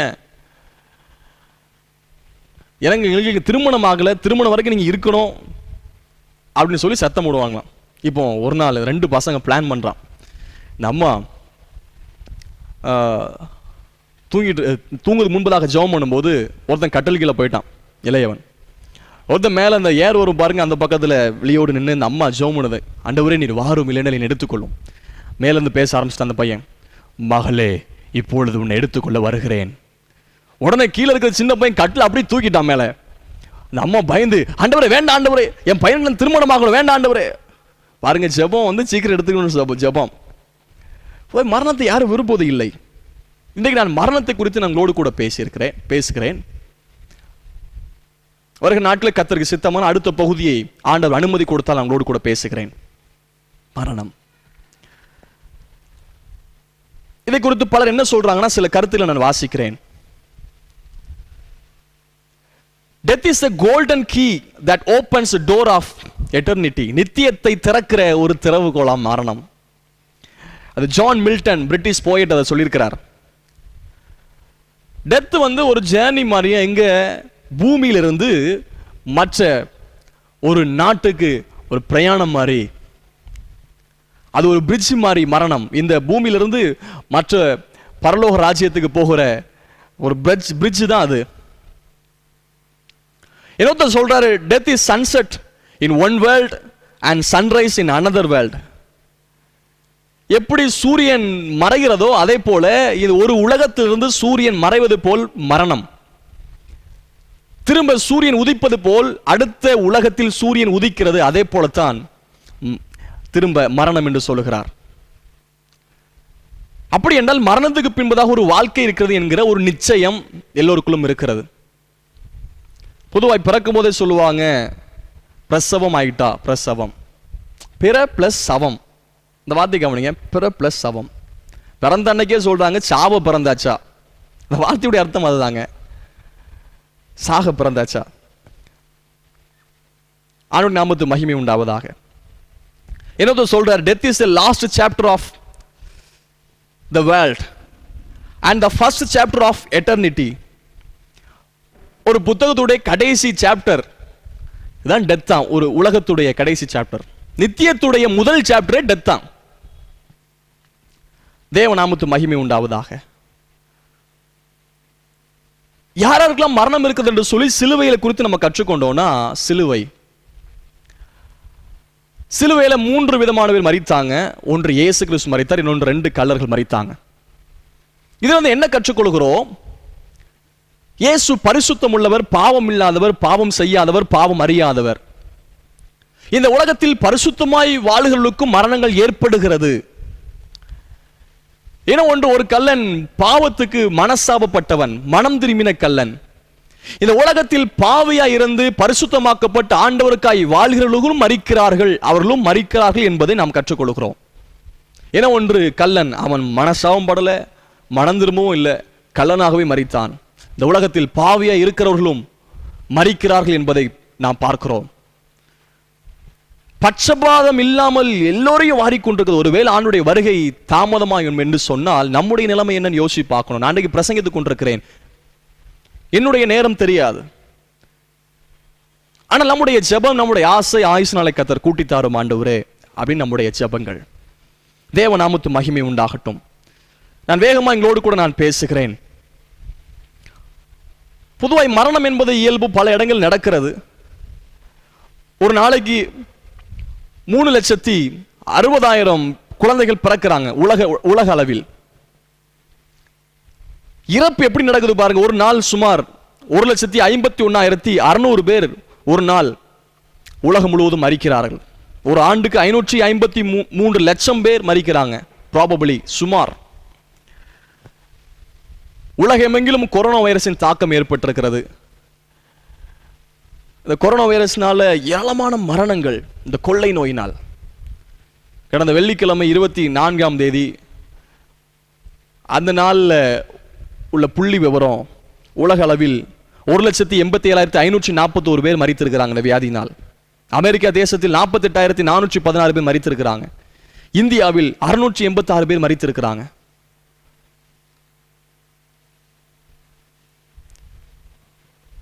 மரணத்தை குறித்து சோர்ந்து போக வேண்டாம். தேவன் நல்லவர். ஆனா மரணம் சொல்லப்படும் போது வேதத்தில் என்னெல்லாம் சொல்லப்படுகிறது தெரியுமா? சில வசனத்தை வாசிக்கலாம். மரணம் அப்படின்னாலே சரீர மரணம் என்பது ஆத்துமா சரீரத்தை விட்டு பிரிவது, ஒரு பிரிவு தான். அடக்கம் பண்ணும்போது ஊழியர்கள் சொல்லுவாங்க, உயிர்த்தெழுந்த நாளில் உயிர்த்தெழுவார் என்கிற நம்பிக்கையோடு அடக்கம் பண்றோம். சரீர மரணத்தை குறித்து பலவிதமான பதங்கள் கொடுக்கப்படுகிறது. நான் வேகமாய் சொல்லுகிறேன், நீங்கள் நோட் பண்ணி கொள்ளுங்க. இந்த வசனத்தை வாசிப்பதற்கு நமக்கு நேரம் குறைவா இருப்பதனால உங்களுக்கு அது பிரயோஜனமா இருக்கும்படிக்கு நான் சொல்லுகிறேன், நீங்க நோட் பண்ணி கொள்ளுங்க. சரீரத்தில் சொல்லப்படுகிறது சரீர மரணத்தை குறித்து வேதத்தில். நித்திரை, யோவான் 11ஆம் அதிகாரம் 11ஆம் வசனம், அப்போஸ்தலர் 7ஆம் அதிகாரம் 60ஆம் வசனம். பூமிக்குரிய கூடாரம் அழிந்து போதல், 2 கொரிந்தியர் 5ஆம் அதிகாரம் 1ஆம் வசனம். 2 பேதுரு 1ஆம் அதிகாரம் 13ஆம் வசனம் சொல்லுகிறது கூடாரத்தை களைந்து போடுதல். ஆத்துமா எடுத்துக்கொள்ளப்படுதல், லூக்கா 12:20. திரும்பி வராத வழியிலே போதல், யோபு 16:22. ஜனத்தாரோடு சேர்க்கப்படுதல், ஆதியாகமம் 49:29. மௌனத்தில் இறங்குதல், 115ஆம் சங்கீதம் 17ஆம் வசனம். ஆவியை விடுதல், அப்போஸ்தலர் 5:10. மண்ணுக்கு திரும்புதல், ஆதியாகமம் 3:19. அறுப்புண்டு போதல், யோபு 14:2. தேகத்தை விட்டு பிரிந்து போதல், பிலிப்பியர் 1:23. இன்னொரு குழப்பம் கூட, இன்னொரு சந்தேகம் கூட இருக்கும். அப்ப அழியாமைனா என்ன? சாக மாட்டாங்களே அப்படின்னு சொல்றாங்களே, சாவு இல்லைன்னு சொல்றாங்களே, நீங்க சாக மாட்டேன் நீங்க நம்புறீங்கன்னா நீங்க சாக மாட்டீங்க அப்படின்னு சொல்றாங்க. அழியாமை அப்படின்னா என்ன? ஏற்கனவே நம்ம முதல்ல வாசித்தோம், அழிவுள்ளதா விதைக்கப்படும், அழிவில்லதா எழுந்திருக்கும். அழியாமை அது ஆங்கில பதம் இம்மார்டலிட்டி ஆர் இன்கரப்ஷன். இது உயிர்த்ததலோடு இணைக்கப்பட்டது. அதாவது சரீரம் அழிவுள்ளதாய் விதைக்கப்படும், அழிவுள்ளதாய் மகிமையின் சாயல் எழுந்திருக்கும். இது உயிர்த்ததலோடு இணைக்கப்படுகிற ஒரு பதம் தான் அழியாமை. ஆகவே நீங்கள் தவறாய் புரிந்து கொள்ள வேண்டாம். இயேசு கிறிஸ்து வரும்போது கிறிஸ்துவுக்குள் மரித்து முதலால் எழுந்திருப்பாங்க, உயிரோடு நாம் எடுத்துக்கொள்ளப்படுவோம். அன்றைக்கு மறுரூப சாயல் தரித்துக் கொள்ளப்படுவோம். இதன் அழியாமை தரித்துக் கொள்ளும். ஆண்டவருடைய நாமத்து மகிமை உண்டாவதாக. ஒரு ஆதாம் பாவம் செய்த நிமித்தமாய் மரணம் இந்த உலகத்தில் ஏற்பட ஆரம்பிக்கிறது. இயேசு கிறிஸ்துவுடைய காரியத்தை உங்களுக்கு நாம் தியானிக்க போகிறோம் சில நிமிடங்கள். 7 விதமான வார்த்தை ஆண்டவர் இயேசு கிறிஸ்து பேசினார். பொதுவாய் பெரியவர்கள் மரணத்தை நோக்கி போறாங்க, வாலிபரை தேடி மரணம் வருது, அப்படி ஒருத்தர் சொன்னார். என்ன அதுக்கு முன்பதாக 2 வசனத்தை பாருங்க. 1 தெசலோனிக்கர் 4ஆம் அதிகாரம் 16ஆம் வசனம். 1 தெசலோனிக்கர் 4ஆம் அதிகாரம் 16ஆம் வசனம். ஏனெனில் கர்த்தர் தாமே ஆரவாரத்தோடும் பிரதானத்துடைய சத்தத்தோடும் தேவ எக்காலத்தோடும் அவர் வருவார். அப்பொழுது கிறிஸ்துவுக்குள் மரித்தவர்கள் முதலாவது எழுந்திருப்பாங்க. பாருங்க, கிறிஸ்துவுக்குள் மரித்தல். வெளிப்படுத்தல் 14ஆம் அதிகாரம் 13ஆம் வசனம் வாசிங்க. வெளிப்படுத்தல் 14, 13 கடைசி 2வது பகுதி வாசிங்க. அது கர்த்தருக்குள், அது கர்த்தருக்குள் மரிக்கிறவர்கள் இது முதல் பாக்கியவான்கள் என்று எழுது. பாருங்க, கர்த்தருக்குள் மரிக்கிறவர்கள் இது முதல் பாக்கியவான்கள். அப்படி என்றால் கிறிஸ்துவுக்குள் ஒரு மரணம் இருக்கிறது, கிறிஸ்துவுக்கு வெளியில் ஒரு மரணம் இருக்கிறது. நான் இந்த வார்த்தையை சொல்லும் போது நீங்கள் தயவாய் கவனியுங்கள். ஐயா அம்மா, மரணம் என்பது நிச்சயிக்கப்பட்ட ஒன்று. ஆனால் மரணம் நேரம் நமக்கு நிச்சயிக்கப்பட்டதல்ல, எப்போ வேணாலும் வரலாம். ஆனால் இந்த உயிர் வாழ்கிற நாட்கள் நாம் எப்படி வாழ்கிறோம் என்பது மிக மிக மிக முக்கியம். நினைத்து கூட பார்க்க முடியாதவர்கள் நேற்று இருந்தவர்கள் இன்னைக்கு இல்லை. அதிகாரிகள், பிரபுக்கள், அரசியல்வாதிகள், உயர்ந்தவங்க, படிச்சவங்க எல்லாமே ஆபரேஷன் பண்ணி கொண்டு வந்த டாக்டர்ஸ் கூட அங்கே சுருண்டு விழுந்து மரிச்சாங்க. பிரசங்கம் பண்ணி கொண்டிருக்கும் போதே அதிலே விழுந்து மரித்தவர்கள் உண்டு. ஊழியக்காரங்க பிரயாணம் பண்ணி கொண்டிருக்கும் போது மரித்தவர் உண்டு. தூக்கத்திலே அப்படியே அவங்க அட்டாக் வந்து சிலர் மரித்தவர்கள் உண்டு. நான் உங்களை பயமுறுத்துவதற்காக சொல்லவில்லை. இது பின்பதாக நித்திய வாழ்க்கை உண்டு இருக்கிறது. கர்த்தருக்குள் மரிக்கிறவர்கள் பாக்கியவான்கள். ஒருவேளை இந்த சத்தத்தை கேட்டுக்கொண்டிருக்கிற யாராகிலும் இயேசு கிறிஸ்துவை குறித்து அறியாமல் இருப்பீர்கள் என்று சொன்னால், இன்றைக்கு ரட்சணியத்தினால், இன்றைக்கு அனுக்கிரகத்தின் காலம். இயேசு கிறிஸ்து மெய்யான தேவன், அவரை நீங்கள் விசுவாசியுங்கள், ஏற்றுக்கொள்ளுங்கள். அவருடைய நாமத்து மகிமை உண்டாகட்டும். பொதுவாய் நமக்கு மரணம் என்பது ஒரு நிஜமா இருக்கக்கூடாது, பொருளா இருக்க வேண்டும், நிழலா இருக்க வேண்டும். மரணம் என்பது ஒரு பொருளா இல்ல, நிழலா இருக்க வேண்டும். அவர் தாவீது சொல்றார், மரண இருளின் பள்ளத்தாக்கில் நடந்தாலும் பொல்லாப்புக்கு பயப்படும் தேவனோடு கூட இருக்கிறீர். அவருடைய நாமத்து மகிமை உண்டாவதாக. இப்போது நாம் தியானிக்கலாம்.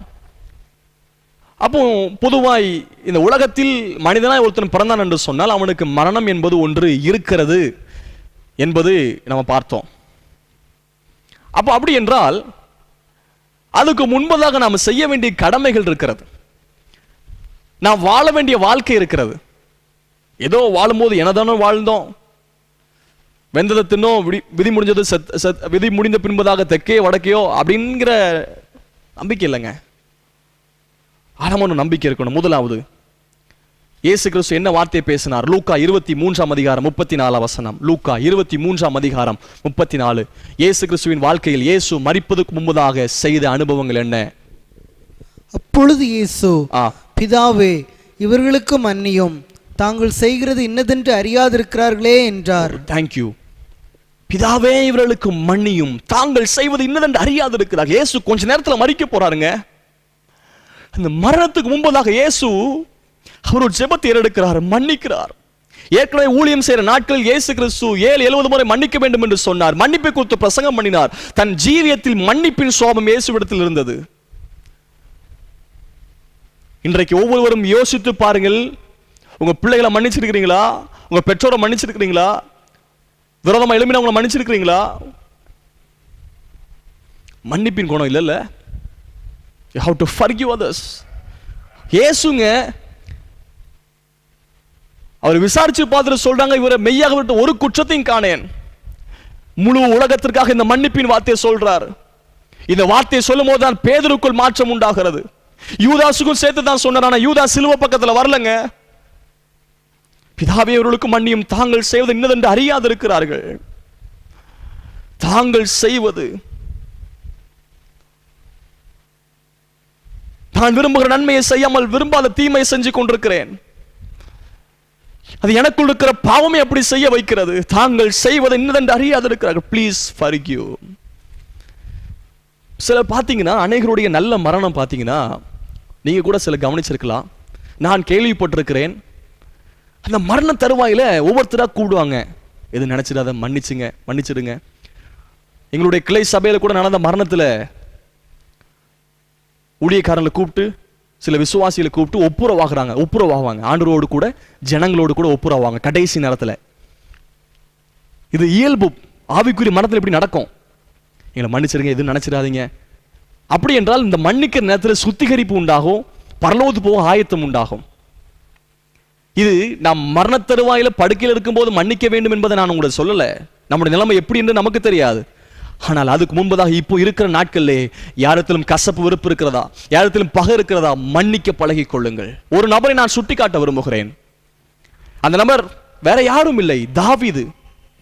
2 சாமுவேல் 16ஆம் அதிகாரம் 7ஆம் வசனம் முதல் 14ஆம் வசனம் வரைக்கும் நோட் பண்ணிக் கொள்ளுங்க. 2 சாமுவேல் 16 7 முதல் 14. சீமை என்கிற ஒருத்தன் தாவீதை தூஷித்து கொண்டு வரா. ரத்தப்பிரினே ஒளிந்து போ, தொலைந்து போ. மண்ணை அள்ளி போடுறான். பொதுவா நம்ம ஆளுக்கெல்லாம் மண்ணை தான் அள்ளி போட்டு வாரி போ, நான் விளங்காம போவான், நாசமா போவான்பாங்க. சீமை கள்ள தூக்கி தான். அப்ப தாவீது என்ன சொல்றாரு பாருங்க, அவன் பேசட்டும், கர்த்தர் அவனை பேச வைக்கிறார். அப்படின்னு அந்த நாள்ல அப்படி விட்டுட்டு போயிட்டார் சீமையை. ஏற்கனவே பயங்கர வருத்தத்தில் வராருங்க. அப்சலோம் அந்த இடத்துல விரோதம் எழும்புறான். அகித்தோப்பேல் கூட இருந்தவனும் விரோதம் எழும்புறாங்க. மனம் உடைஞ்சு போன நேரம், ஏமாற்றப்பட்ட நேரம், திகைச்சு போன நேரத்துல சீமையை பேசிட்டு போறான் பாருங்க. விரோதமா எழும்பி எல்லாமோ பேசிட்டு போறான். கூட சொல்றான், சொல்லுங்க அவனை கொன்னுருவோம். தாவீது சொல்றாரு, வேணாம், கர்த்தர் பேச விடுக்கிறார், பேசிட்டு போடு. அதை மாதிரி கர்த்தர் செய்ய விட மாட்டார். ஆனா இந்த ஒரு சாக்கான ஒரு செய்தி இருக்கிறது. அந்த வசனத்தை வாசிங்க. 1 ராஜாக்கள் 2ஆம் அதிகாரம் 8ஆம் வசனம் முதல் 10. அதுல 9ஆம் வசனம் வாசிங்க. ஆகிலும் நீ அவனை குற்றமற்றவன் என்று எண்ணாதே, நீ புத்திமான். அவனுடைய நரைமயிரை இரத்தத்துடன் பாதாளத்தில் இறங்க பண்ண நீ அவனுக்கு செய்ய வேண்டியதை அறிவாய் என்றான். அடுத்த வசனம். பின்பு தாவீது தன் பிதாக்களோட நித்திரையடைந்து. பாருங்க, பின்பு தாவீது தன் பிதாக்களோட நித்திரையடைந்து. இந்த வசனத்தை பார்க்கும்போது என்ன தெரியுமா, தன் மகன்கிட்ட சொல்றாரு, சாலமோன்ட்ட சாவறதுக்கு முன்னாடி சீமையை குறித்து சொல்றாரு. இப்படி நான் அவனை கொல்லல, நீ ஒரு புத்திமான், அவனை கொன்னுரு. சாக போறதுக்கு முன்னாடி சீமையை மன்னிக்க முடியாம மன்னிப்பின் குணம் இல்லாம செத்தவர் தாவீது. நான் உங்களை கேட்கட்டும், are you forgiving others? மன்னிக்க பழகுங்கள். முதலாவது இயேசு கிறிஸ்துவுடைய குணம் என்ன தெரியுமா? மன்னிப்பு. எல்லா பூவை காட்டிலும் விலையேறப்பட்ட பூ மன்னிப்பு. ஏன் பழிக்கு பழி நடக்குது? ஏன் பகை? காரணம் மன்னிக்க முடியல. கொஞ்சம் சின்னதை மன்னிச்சிருந்தோம்னா எனக்கு தேவ சமாதான ஆளுகை செஞ்சிருக்குங்க. மன்னிப்பின் குணம் பெருகட்டும், விட்டு கொடுங்க, மன்னிங்க. 2வது லூக்கா 23:43. இயேசு அவனை நோக்கி, இன்றைக்கு நீ என்னுடனே கூட பரதீசில் இருப்பாய் என்று. என்னோடு கூட பரதேசில் இருப்பாய். போதும். 2வது இயேசு பேசுறார், என்னோடு கூட பரதேசில் இருப்பாய். இந்த வார்த்தையிலிருந்து கர்த்தர் கற்றுக் கொடுத்த பகுதி என்ன தெரியுமா? பரலோக நம்பிக்கை ஒன்று வேண்டும். உயிர் வாழ்கிற நாட்களில், நாம் இந்த உலகத்தை விட்டு கடந்து போகிற நாட்களில், அதுக்கு முன்பதாக பரலோகம் நித்தியம் ஒன்று இருக்கிறது என்கிற நம்பிக்கையோடு மரிக்க வேண்டும். ஒரு கள்ளன், மனம் திரும்பின கள்ளன், இன்னொரு கள்ளன், மனம் திரும்பாத ஒரு கள்ளன். நினைச்சிருங்கப்பான்னு சொல்லும்போது அவர் சொல்றாரு, நீ என்னோடு கூட பரதேசில் இருப்பாய். பரலோக நம்பிக்கை வேணுங்க. ஒருவேளை இந்த உலக காரியங்களுக்காக மாத்திரம் பார்த்து கொண்டிருக்கிறோம், இம்மைக்காக மட்டும் நாம் வாழ்வோம் என்று சொன்னால் எல்லாரும் பார்க்கலாம் பரிதபிக்கப்பட்டவர்களாக இருக்கிறோம். மறுமை என்கிற ஒரு வாழ்க்கை ஒன்று இருக்கிறது, பரலோகம் என்கிற ஒன்று இருக்கிறது, பரலோகம் நரகம் என்று சொல்லி ஒன்று இருக்கிறது. ஆகவே இந்த உயிர் வாழ்கிற நாட்களில் நாம் இந்த உலகத்தை விட்டு மரித்து கடந்து போறதுக்கு முன்பதாக நாம் தெரிந்து கொள்ள வேண்டிய ஒரு பகுதி, நித்தியம் உண்டு இருக்கிறது, நித்திய வாழ்க்கை உண்டு இருக்கிறது, நித்திய ஜீவன் உண்டு இருக்கிறது. நமக்காக ஒரு ஸ்தலத்தை அவர் ஆயத்தம் பண்ணி கொண்டிருக்கிறார். நான் பிரசங்கித்துக் கொண்டிருக்கிற இதே பகுதி பணக்குடி ICWM சர்ச் பணக்குடி. இந்த காம்பவுண்ட்ல என்னுடைய தகப்பன் 10 வயதாக இருக்கும்போது என்னுடைய தகப்பனுடைய பெரியம்மா மகள் எஸ்தர், ஆவிக்குரியவங்க, மரித்தாங்க. இந்த மரண செய்தி அடிக்கடி நாங்கள் கேள்விப்படுவோம். அவங்க படுக்கையில இருந்து மரிக்கிற நேரத்தில், ஐயோ தூதர்லாம் வராங்க, பாட்டு படிச்சுட்டே வராங்க, ரொம்ப அழகா இருக்கிறாங்க, என்னுடைய தகப்பன் அதை கண்கூடாய் பார்த்தது. அவங்க பேசும்போதெல்லாம் அவங்க வந்துட்டு இருக்கிறாங்க, எனக்கு நேரம் தான் வராங்க. இது ரொம்ப சந்தோஷமா இருக்குது. அவங்க கையில ஒரு கிரீடம் இருக்குது. ஐயோ, என் பக்கத்துல வராங்க, என் கிட்ட வந்துட்டாங்க, அந்த கிரீடத்தை என் தலையில வச்சுட்டாங்கன்னு சொல்லும் போது உயிர் பிரிந்தது. அநேக நல்ல மரணங்கள் இருக்கிறது.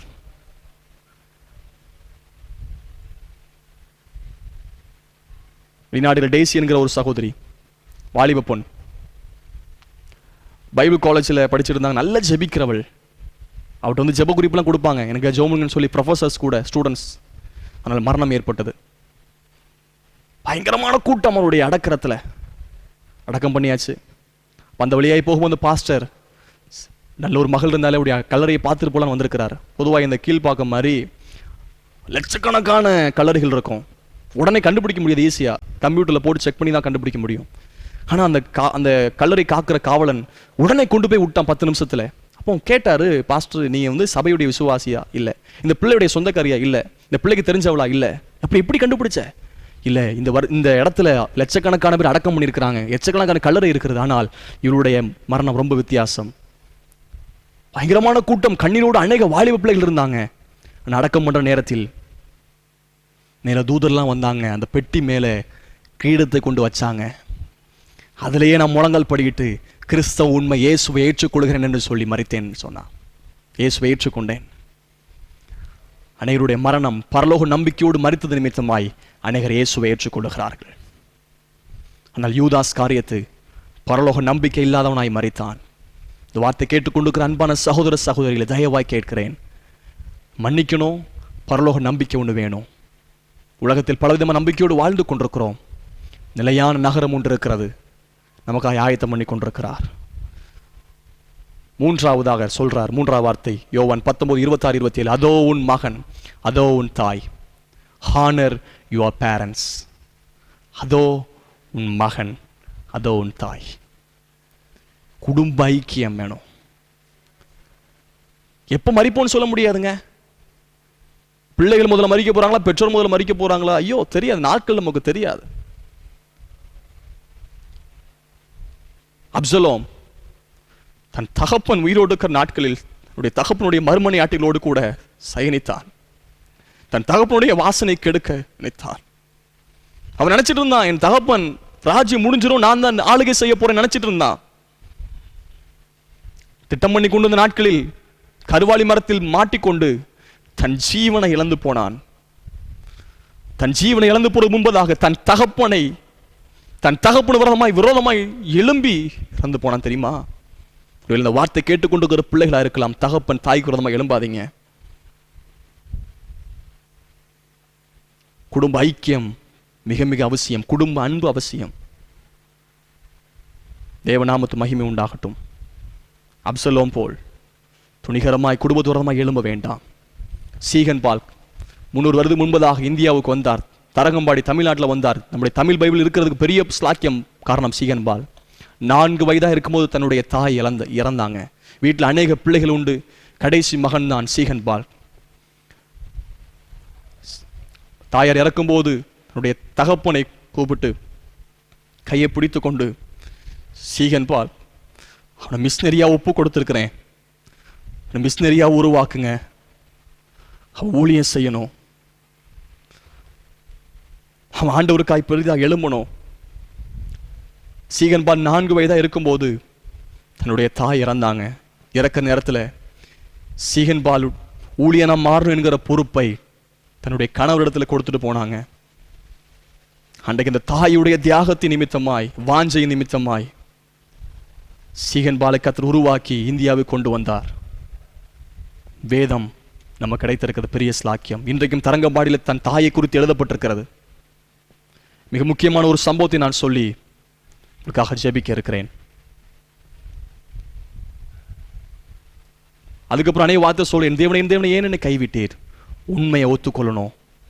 You should open your heart towards God. நம்முடைய இருதயம் தெய்வ சமூகத்தில் காண்பிக்கணும். அனனியா சப்பிரா செத்து போனாங்க. பரிசுத்த ஆவியான உரமாய் போய் சொன்னாங்க. தன் இருதயத்தில் இருக்கிற உண்மையை ஆவியானவருக்கு காண்பிக்க மறைச்சு போய் சொன்னாங்க. ஆனால் மரித்து போனாங்க. மற்ற நபருக்கு என்னெல்லாம் பண்ணி கொண்டிருக்கலாம், ஆனால் ஆண்டவருக்கு எல்லாம் தெரியும். ஆனால் தேவ சமூகம் துணிகரமாய் போய் சொல்றோமா? அடுத்தது, தாகமாக இருக்கிறேன், thirsty for the living water, ஜீவ தண்ணீருக்காய் காத்திருங்க. ஜீவ நீரோட ஒன்று இருக்கிறது பரலோக ராஜ்யத்தில். ஜீவ தண்ணீர் ஓடுகிற ஸ்தலத்தை நாம் பார்க்கணுமே, சந்தோஷமா இருக்கணுமே. அடுத்தது, எல்லாம் முடிந்தது, finished. பவுல் சொல்றார், நல்ல போராட்டத்தை போராடின, ஓட்டத்தை முடித்தேன், விசுவாச காத்துக்கொண்டேன். இயேசு சொல்ல, நீ நிமித்த கிரியையில் நான் செய்து முடித்தேன். யோவான் 17:5 பார்க்கிறோம், செய்து முடித்தேன். கர்த்தர் கொடுத்த ஒவ்வொரு கற்பனையில் நியமத்தை நான் முடிக்கணும், ஓட்டத்தை ஜெயமா முடிக்கணும். கடைசியில் என் ஆவி இடத்துல ஒப்பு கொடுக்க, ஐ சரண்டர் மை ஸ்பிரிட், என் ஆவி ஒப்பு கொடுக்கிறேன். ஸ்தேவான் அப்போஸ்தலர் 7:59-60 அவரை கல்லெறிய நிற்கிறாங்க. ஸ்தேவான் சத்தமிட்டு, என் ஆவியை ஒப்பு கொடுக்கிறேன் என்று சொல்லி மரித்தார். அவருடைய முகம் பிரகாசமாயிருந்தது. ஸ்தேவனுடைய முகம். தயவாய் கேட்கனுடைய வாழ்க்கையை ஆண்டவர் சமூகத்தில் ஒப்பு கொடுங்க. நம்முடைய காலங்கள் எப்போ இருக்கும்னு சொல்லி நமக்கு தெரியாது. வாழ்க்கை ஆண்டவர் சமூகத்தில் ஒப்பு கொடுங்க. வாழ்க்கை ஆண்டவர் சமூகத்தில் ஒப்பு கொடுங்க. ஒரு உண்மையான சாட்சி நான் உங்களோடு கூட சொல்லி கொண்டிருக்கிறேன். ஜோயல் என்கிற தம்பி தன்னுடைய 9வது வயதில் கர்த்தருக்குள் மரித்தான். அதில் அவனுடைய சாட்சி மிக வித்தியாசமானது. அவனுடைய பிறந்த 3ஆம் நாளிலே பயங்கரமான ஃப்ரீய ஃபிக்ஸ் வந்து மரணத்துக்கு துடித்தான். அதில் ஜீவன் கிடைத்தது. வீட்டுக்கு வந்த 8வது மாதத்தில் மீண்டுமாய் பயங்கரமாக ஃபிக்ஸ் வந்து வீட்டுக்கு என்ன பண்ணுன்னு சொல்லி தெரியல. தன் தாய் அவனை அப்படியே தூக்கி கொண்டு தன்னுடைய அடுத்த குழந்தையும் 5 வயது குழந்தையும் பிடித்து கொண்டு பக்கத்தில் இருக்கிற சபைக்கு ஓடி போனாங்க. ஜீவனுக்கு போராடி கொண்டிருக்கிற அந்த தம்பி, 8 மாத குழந்தை, சபையில் அந்த போதகர் பிரசங்கம் பண்ணி கொண்டிருந்தார். அதை நிறுத்திவிட்டு குழந்தை கையில் வாங்கி ஜெபிக்க ஆரம்பித்தார்கள். ஜெபித்த அந்த நேரத்திலே பரிபூர்ண சுகம் உண்டானது. அவங்க ஆண்டவர் குறித்து அறிந்து கொண்டவர்கள் அல்ல, நல்ல சுகம் பெற்றது பின்பதாக தன்னுடைய கணவரிடத்தில் கேட்டு இந்த சபைக்கு போக வேண்டும் என்று சொல்லி பெர்மிஷன் கேட்டு தாயும் பிள்ளையுமாக சபைக்கு தொடர்ந்து வந்து கொண்டிருந்தாங்க. வயதாய் கொண்டிருந்தது. நம்ம இயேசுவை ஏற்றுக்கொண்டாங்க. மூத்த பிள்ளை இயேசுவை ஏற்றுக்கொண்டாங்க. இந்த சின்ன தம்பி இயேசுவை ஏற்றுக்கொண்டான். 9வது வயதில் மீண்டும் ஒரு வியாதியினால் தாக்கப்பட்டான். மருத்துவமனையில் அட்மிட் பண்ணியிருந்தாங்க. 5 நாட்களாக அட்மிட் பண்ணியிருந்தாங்க. மரண நேரம் சம்பவிக்கிறது. கொஞ்ச நேரத்தில் மரிக்க போகிறான். அந்த அறையில் பாஸ்டர், தகப்பன், தாய், கூட பிறந்தவங்க இருக்கிறாங்க. நேரத்தில் தன் தாயை கூப்பிடுகிறான். தன் தாயை கூப்பிட்டு, உம்மா கொடுங்க. தன் தாய் முத்தமிட்டார்கள். இவனும் முத்தமிட்டான். பாய் பாயின்னு சொல்லி காமிச்சான். தன்னுடைய சகோதரி கூப்பிட்டான். தன் சகோதரி முத்தமிட்டாள். இவனும் முத்தமிட்டான். பாய் பாயின்னு சொன்னான். பாஸ்டங்களை கூப்பிட்டான். பாஸ்டங்கள் வாங்க, என்னை முத்தமிடுங்க. பாஸ்டங்களை முத்தமிட்டாங்க. இவனும் முத்தமிட்டான். பாய் பாயின்னு சொன்னான்.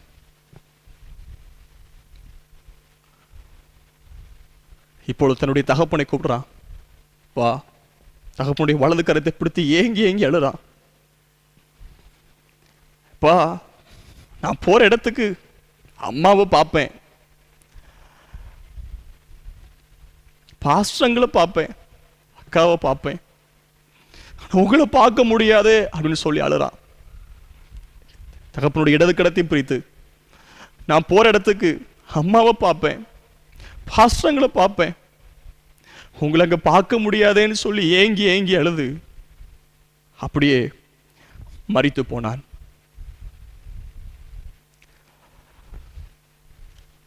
அவனுடைய சரீரத்தை நல்லடக்கத்திற்காக வீட்டுக்கு கொண்டு வந்திருந்தாங்க. இந்த அடக்கம் செய்த போதகர் தான் இந்த சாட்சியை சொன்னார். ஜபங்கள் முடிந்து அந்த பாடியை தூக்கிட்டு போற நேரத்தில் தகப்பன் ஏங்கி ஏங்கி அழுது, எடுக்காதீங்க, தூக்கிட்டு போகாதீங்க. அவர் சத்தமிட்டார். முழங்கால் படியிட்டு தன்னுடைய முகம் பையனுடைய நெஞ்சில் படுற மாதிரி இருந்து கொண்டு, மோனே, நீ பறஞ்சதெல்லாம் மனசுலாம் இல்ல, நீ எனக்கு சொன்னதெல்லாம் எனக்கு புரியல. நீ எங்க இருப்பியோ அங்கே நானும் வரணும், நீ எங்க போனியோ அங்கே நானும் வரணும் என்று சொல்லி கதறி கதறி அழுதார். அவரை ஆறுதல் படுத்தி பாடி அடக்கம் பண்ணிட்டாங்க. கொஞ்ச நாள் கழிச்சு அந்த அடக்கம் பண்ண போதகர் சபைக்கு ஞானஸ்தான ஆராதனைக்காக போயிருக்கிற 5 பேர் ஞானஸ்தானம் எடுத்தார்கள். அதில் 5வது ஆள் ஜோயலுங்கிற தம்பியுடைய தகப்பனார் பிதா குமாரன் பரிசுத்த ஆவி நாமத்தில் மூழ்கி ஞானஸ்தானம் பெற்றார். என்ன சொல்கிறேன் தெரியுமா? நான் சொன்ன 3வது குறிப்பு, அதோ உன் மகன், அதோ உன் தாய். இந்த ஜோயல்ங்கிற தம்பி 9ஆம் வயதில் மரணத்துக்கு முன்பதாக உள்ள ஒரு பாரம், என் தகப்பன் ரட்சிக்கப்படலையே, அவர் நரகத்து போயிடக்கூடாது, பரலோத்து வரணுமே, அந்த ஏக்கம் பாரம் நான் சவாலாய் சொல்ல முடியும். இதை வார்த்தை கேட்டுக்கொண்டிருக்கிற வாலிபர்கள், நான் வாழ்கிற நாட்களில் என்ன சாதித்தோம் நாம், சவாலை நான் சொல்லுகிறேன். Do something for God before die. Do something special for God before pass away from this world. இந்த உலகத்தை விட்டு கடந்து போற முன்பதாக ஆண்டவருக்காக ஏதாவது ஒன்று சாதிக்க நான் சவாலாய் ஒப்பு கொடுக்க கேட்கிறேன். எது முடியுமோ அதை செய்யுங்கள். அந்த கண்ணீரோடு கேட்ட வார்த்தை, அவர் ஞானஸ்தானம் பெற்றது மட்டுமல்ல, ஆண்டவருக்காய் ஊழியம் செய்கிறவராக மாறினார். மரணம், கிறிஸ்துவுக்குள் மரணம் இருக்கிறது, கிறிஸ்துவுக்கு வெளியே மரணம் இருக்கிறது. இருக்கிற இடத்தில் தேவ சமூகத்தில் அர்ப்பணிங்க. நம்முடைய மரண நாளில் ஆயிரக்கணக்கான சாட்சிகள் இருக்க வேண்டும். தேவதூதர்கள் நம்மை வரவேற்கிற நாட்களாக இருக்க வேண்டும். ஆண்டவர் நமக்கு கிரீடம் தருகிற நாட்களாக இருக்க வேண்டும். நித்திய ஜீவனை பெற்றுக்கொள்கிற நாட்களாக இருக்க வேண்டும். சந்தோஷத்தோடு தேவனுடைய வலது பார்சத்தில் இளைப்பாறுகிற நாளாக இருக்க வேண்டும். அந்த ஸ்லாக்கி நமக்கு கிடைக்குமா? ஏங்கிக் கொண்டிருக்கிறீங்களா? இயேசுடைய மரணத்துக்கு முன்பதாக 7 வார்த்தை பேசினார். இந்த 7 வார்த்தையிலிருந்து 7 அனுபவங்கள் மன்னிங்க. அது மாத்திரமல்ல, பரலோக நம்பிக்கை உண்டாகட்டும், குடும்பத்து மேலுள்ள ஒரு அக்கறை, ரட்சிக்கப்பட வேண்டும் என்கிற ஒரு வாஞ்சை, இருதயத்தை ஆண்டவருக்கு முன்பதாக திறத்தல், ஜீவ தண்ணீருக்காய் காத்திருத்தல், எல்லா கிரியைகளும் செய்து முடிக்கணும். ஆவியை ஒப்பு கொடுக்கணும். அநேகருடைய மரண தருவாயில போராடுவாங்க. இன்னொரு மரணம் செய்திருக்கிறது. ஒரு வாலிப பொண் நல்ல அகோர வியாதிப்பட்டு மறிக்க போறாங்க. டாக்டர் சொல்லிட்டாங்க 6 மணி நேரம் தான் உயிர் வாழ முடியும், அதனால வீட்டுக்கு கொண்டு போயிருங்க. என்ன பண்ண முடியாது. கடைசி ஆசை தான் நிறைவேற்றுங்க. அந்த பொண்ணு சொல்லிச்சு, எனக்கு சினிமா தேட்டர் போகணும். கடைசி ஆசை நிறைவேற்ற வேண்டும் என்று சொல்லி சினிமா தேட்டர் கொண்டு போனாங்க. அங்கே சொல்லிட்டு என்னை வீட்டுக்கு கொண்டு போயிருங்க. எல்லாரும் காத்து கொண்டு இருக்கிறாங்க. அந்த பிள்ளை சாக போறா. ஜீவன் பிரிகிற நேரத்தில் சத்தம் போடுற, ஐயோ யமன் வாரா, ஐயோ யமன் வாரா, தாங்க முடியல, யமன் வாரா, என்னை கொண்டு போறான், யமன் வாரா, என்னை கொண்டு போறான்னு சொன்ன போது அலறி அலறி செத்தது. அந்த நேரத்தில் வீடு மேலே படபட படபடன்னு ஓடுகள் எல்லாம் சத்தமிட ஆரம்பிச்சது. அப்படியே ஆடுச்சு. உண்மை சம்பவத்தை நான் பேசிக் கொண்டிருக்கிறேன். நம்முடைய மரணம் மற்றவர்களுக்கு சவாலாக இருக்க வேண்டும். நம்முடைய மரணம் மற்றவர்களுக்கு ஆசீர்வாதமாக இருக்க வேண்டும். ஒருவேளை கர்த்தருடைய வருகை தாமதமாய்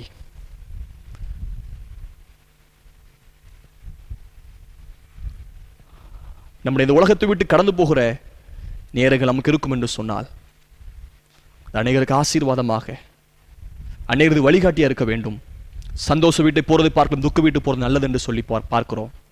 ஆனால் கர்த்தர் ஆயுசு நாளை தருவார், ஜீவனை தருவார், கர்த்தர் நாட்களை கூட்டி கொடுப்பார். அதுக்கு முன்பதாக நித்தியத்தின் நம்பிக்கை உண்டாகட்டும். ஜெபிப்போமா? நான் உங்களுக்காக ஜெபிக்கிறேன். இருக்கிற இடங்களை உங்களை அர்ப்பணியுங்கள். ஹல்லேலூயா, ஹல்லேலூயா, ஹல்லேலூயா. வாழ்ந்தாலும் உம்மோடு தான், மரித்தாலும் உம்மோடு தான். ஹல்லேலூயா. மரணத்துக்காக பயப்பட வேண்டாம். நித்திய நம்பிக்கை உண்டாகட்டும். எனக்காக ஒரு ராஜ்யம் இருக்கிறது. உங்களுக்காக ஜெபிக்கிற அன்பின் பரலோக பிதாவே, இயேசுவின் நாமத்தில் ஜெபிக்கிறோம்ப்பா. நான் பேசின வார்த்தைகளுக்காய் ஸ்தோத்திரம். நித்திய நம்பிக்கை உண்டு இருக்கிறது, பரலோக ராஜ்யம் உண்டு இருக்கிறது. ஆண்டவரே, மரணம் என்றால் என்ன, மரணத்தை குறித்து சில காரியங்களை கற்றுக்கொண்டோம், ஆழமான சத்தியங்களை. ஆண்டவரே, இது ஆழமான சத்தியமாய் மாத்திரம் அறிந்து கொள்ளாதபடிக்கு எங்கள் வாழ்க்கையை அர்ப்பணித்திருக்கிறோம். கர்த்தர் கிரியை செய்யும். இந்த வார்த்தை கேட்ட ஒவ்வொருவரும் உம்முடைய ராஜ்யத்திற்கு தகுதி உள்ளவர்களாய் மாற்றுவீராக. ஆவியை உம்முடைய சமூகத்தில் ஒப்பு கொடுக்கணும். போராட்டங்களை கர்த்தர் மாற்றுவீராக. கிருபையின் கரங்களை அர்ப்பணிக்கிறோம். ஆவி தனிந்த தேவனிடத்துக்கு போகும் என்று சொல்லுங்கப்பா. இயேசுவை ஆவி ஒப்பு கொடுத்த நிமித்தமாய் ஆண்டவரை 3ஆம் நாள் உயிரோடு எழுப்பினீங்க. எங்களுக்கு ஒரு நம்பிக்கை உண்டு. வாழ்க்கையை ஆவி உம்முடைய சமூகத்தில் ஒப்பு கொடுக்கும் போது எங்களுக்கு மகிமையின் சாயல் உண்டு. ஆண்டவரே, கர்த்தருடைய கிருபை கூட இருக்கட்டும். இந்த வார்த்தை கவனிக்கிற ஒவ்வொருவரையும் கர்த்தர் ஆசீர்வதிப்பீராக. இந்த வாரத்தில் பிறந்த நாள், திருமண நாள் கொண்டாடுகிற ஒவ்வொரு தெய்வ பிள்ளைகளையும் கர்த்தர் ஆசீர்வதியும். குடும்பத்தில் நன்மை பெருகட்டும், தேசத்தில் சேமம் உண்டாகட்டும். கிருபையின் கரங்களில் அர்ப்பணிக்கிறேன். மீட்பர் இயேசுவின் நாமத்தில் ஜெபிக்கிறேன் எங்கள் நல்ல பிதாவே. ஆமென், ஆமென், ஆமென். சேர்ந்து சொல்லுவோம். என் ஆத்துமாவே கர்த்தரை ஸ்தோத்திரி, என் முழுமை பரிசுத்த நாமத்தை ஸ்தோத்திரி. என் ஆத்துமாவே கர்த்தரை ஸ்தோத்திரி, கர்த்தர் செய்த சகல வரம் மறவாதே. ஆமென். ஆசீர்வாதத்தை பெற்றுக்கொள்ளுங்கள். கர்த்தர் உன்னை ஆசீர்வதித்து உன்னை காக்க கடவர். கர்த்தர் தம்முடைய முகத்தை உன்மேல் பிரகாசிக்க பண்ணி உன்மேல் கிருபையாய் இருக்க கடவர். கர்த்தர் தம்முடைய முகத்தின் மேல் பிரசன்னமாக்கி உனக்கு சமாதானம் கட்டளையிட கடவர். ஆமென், ஆமென். கர்த்தர் உங்களை ஆசீர்வதிப்பார். Price the Lord. Thank you.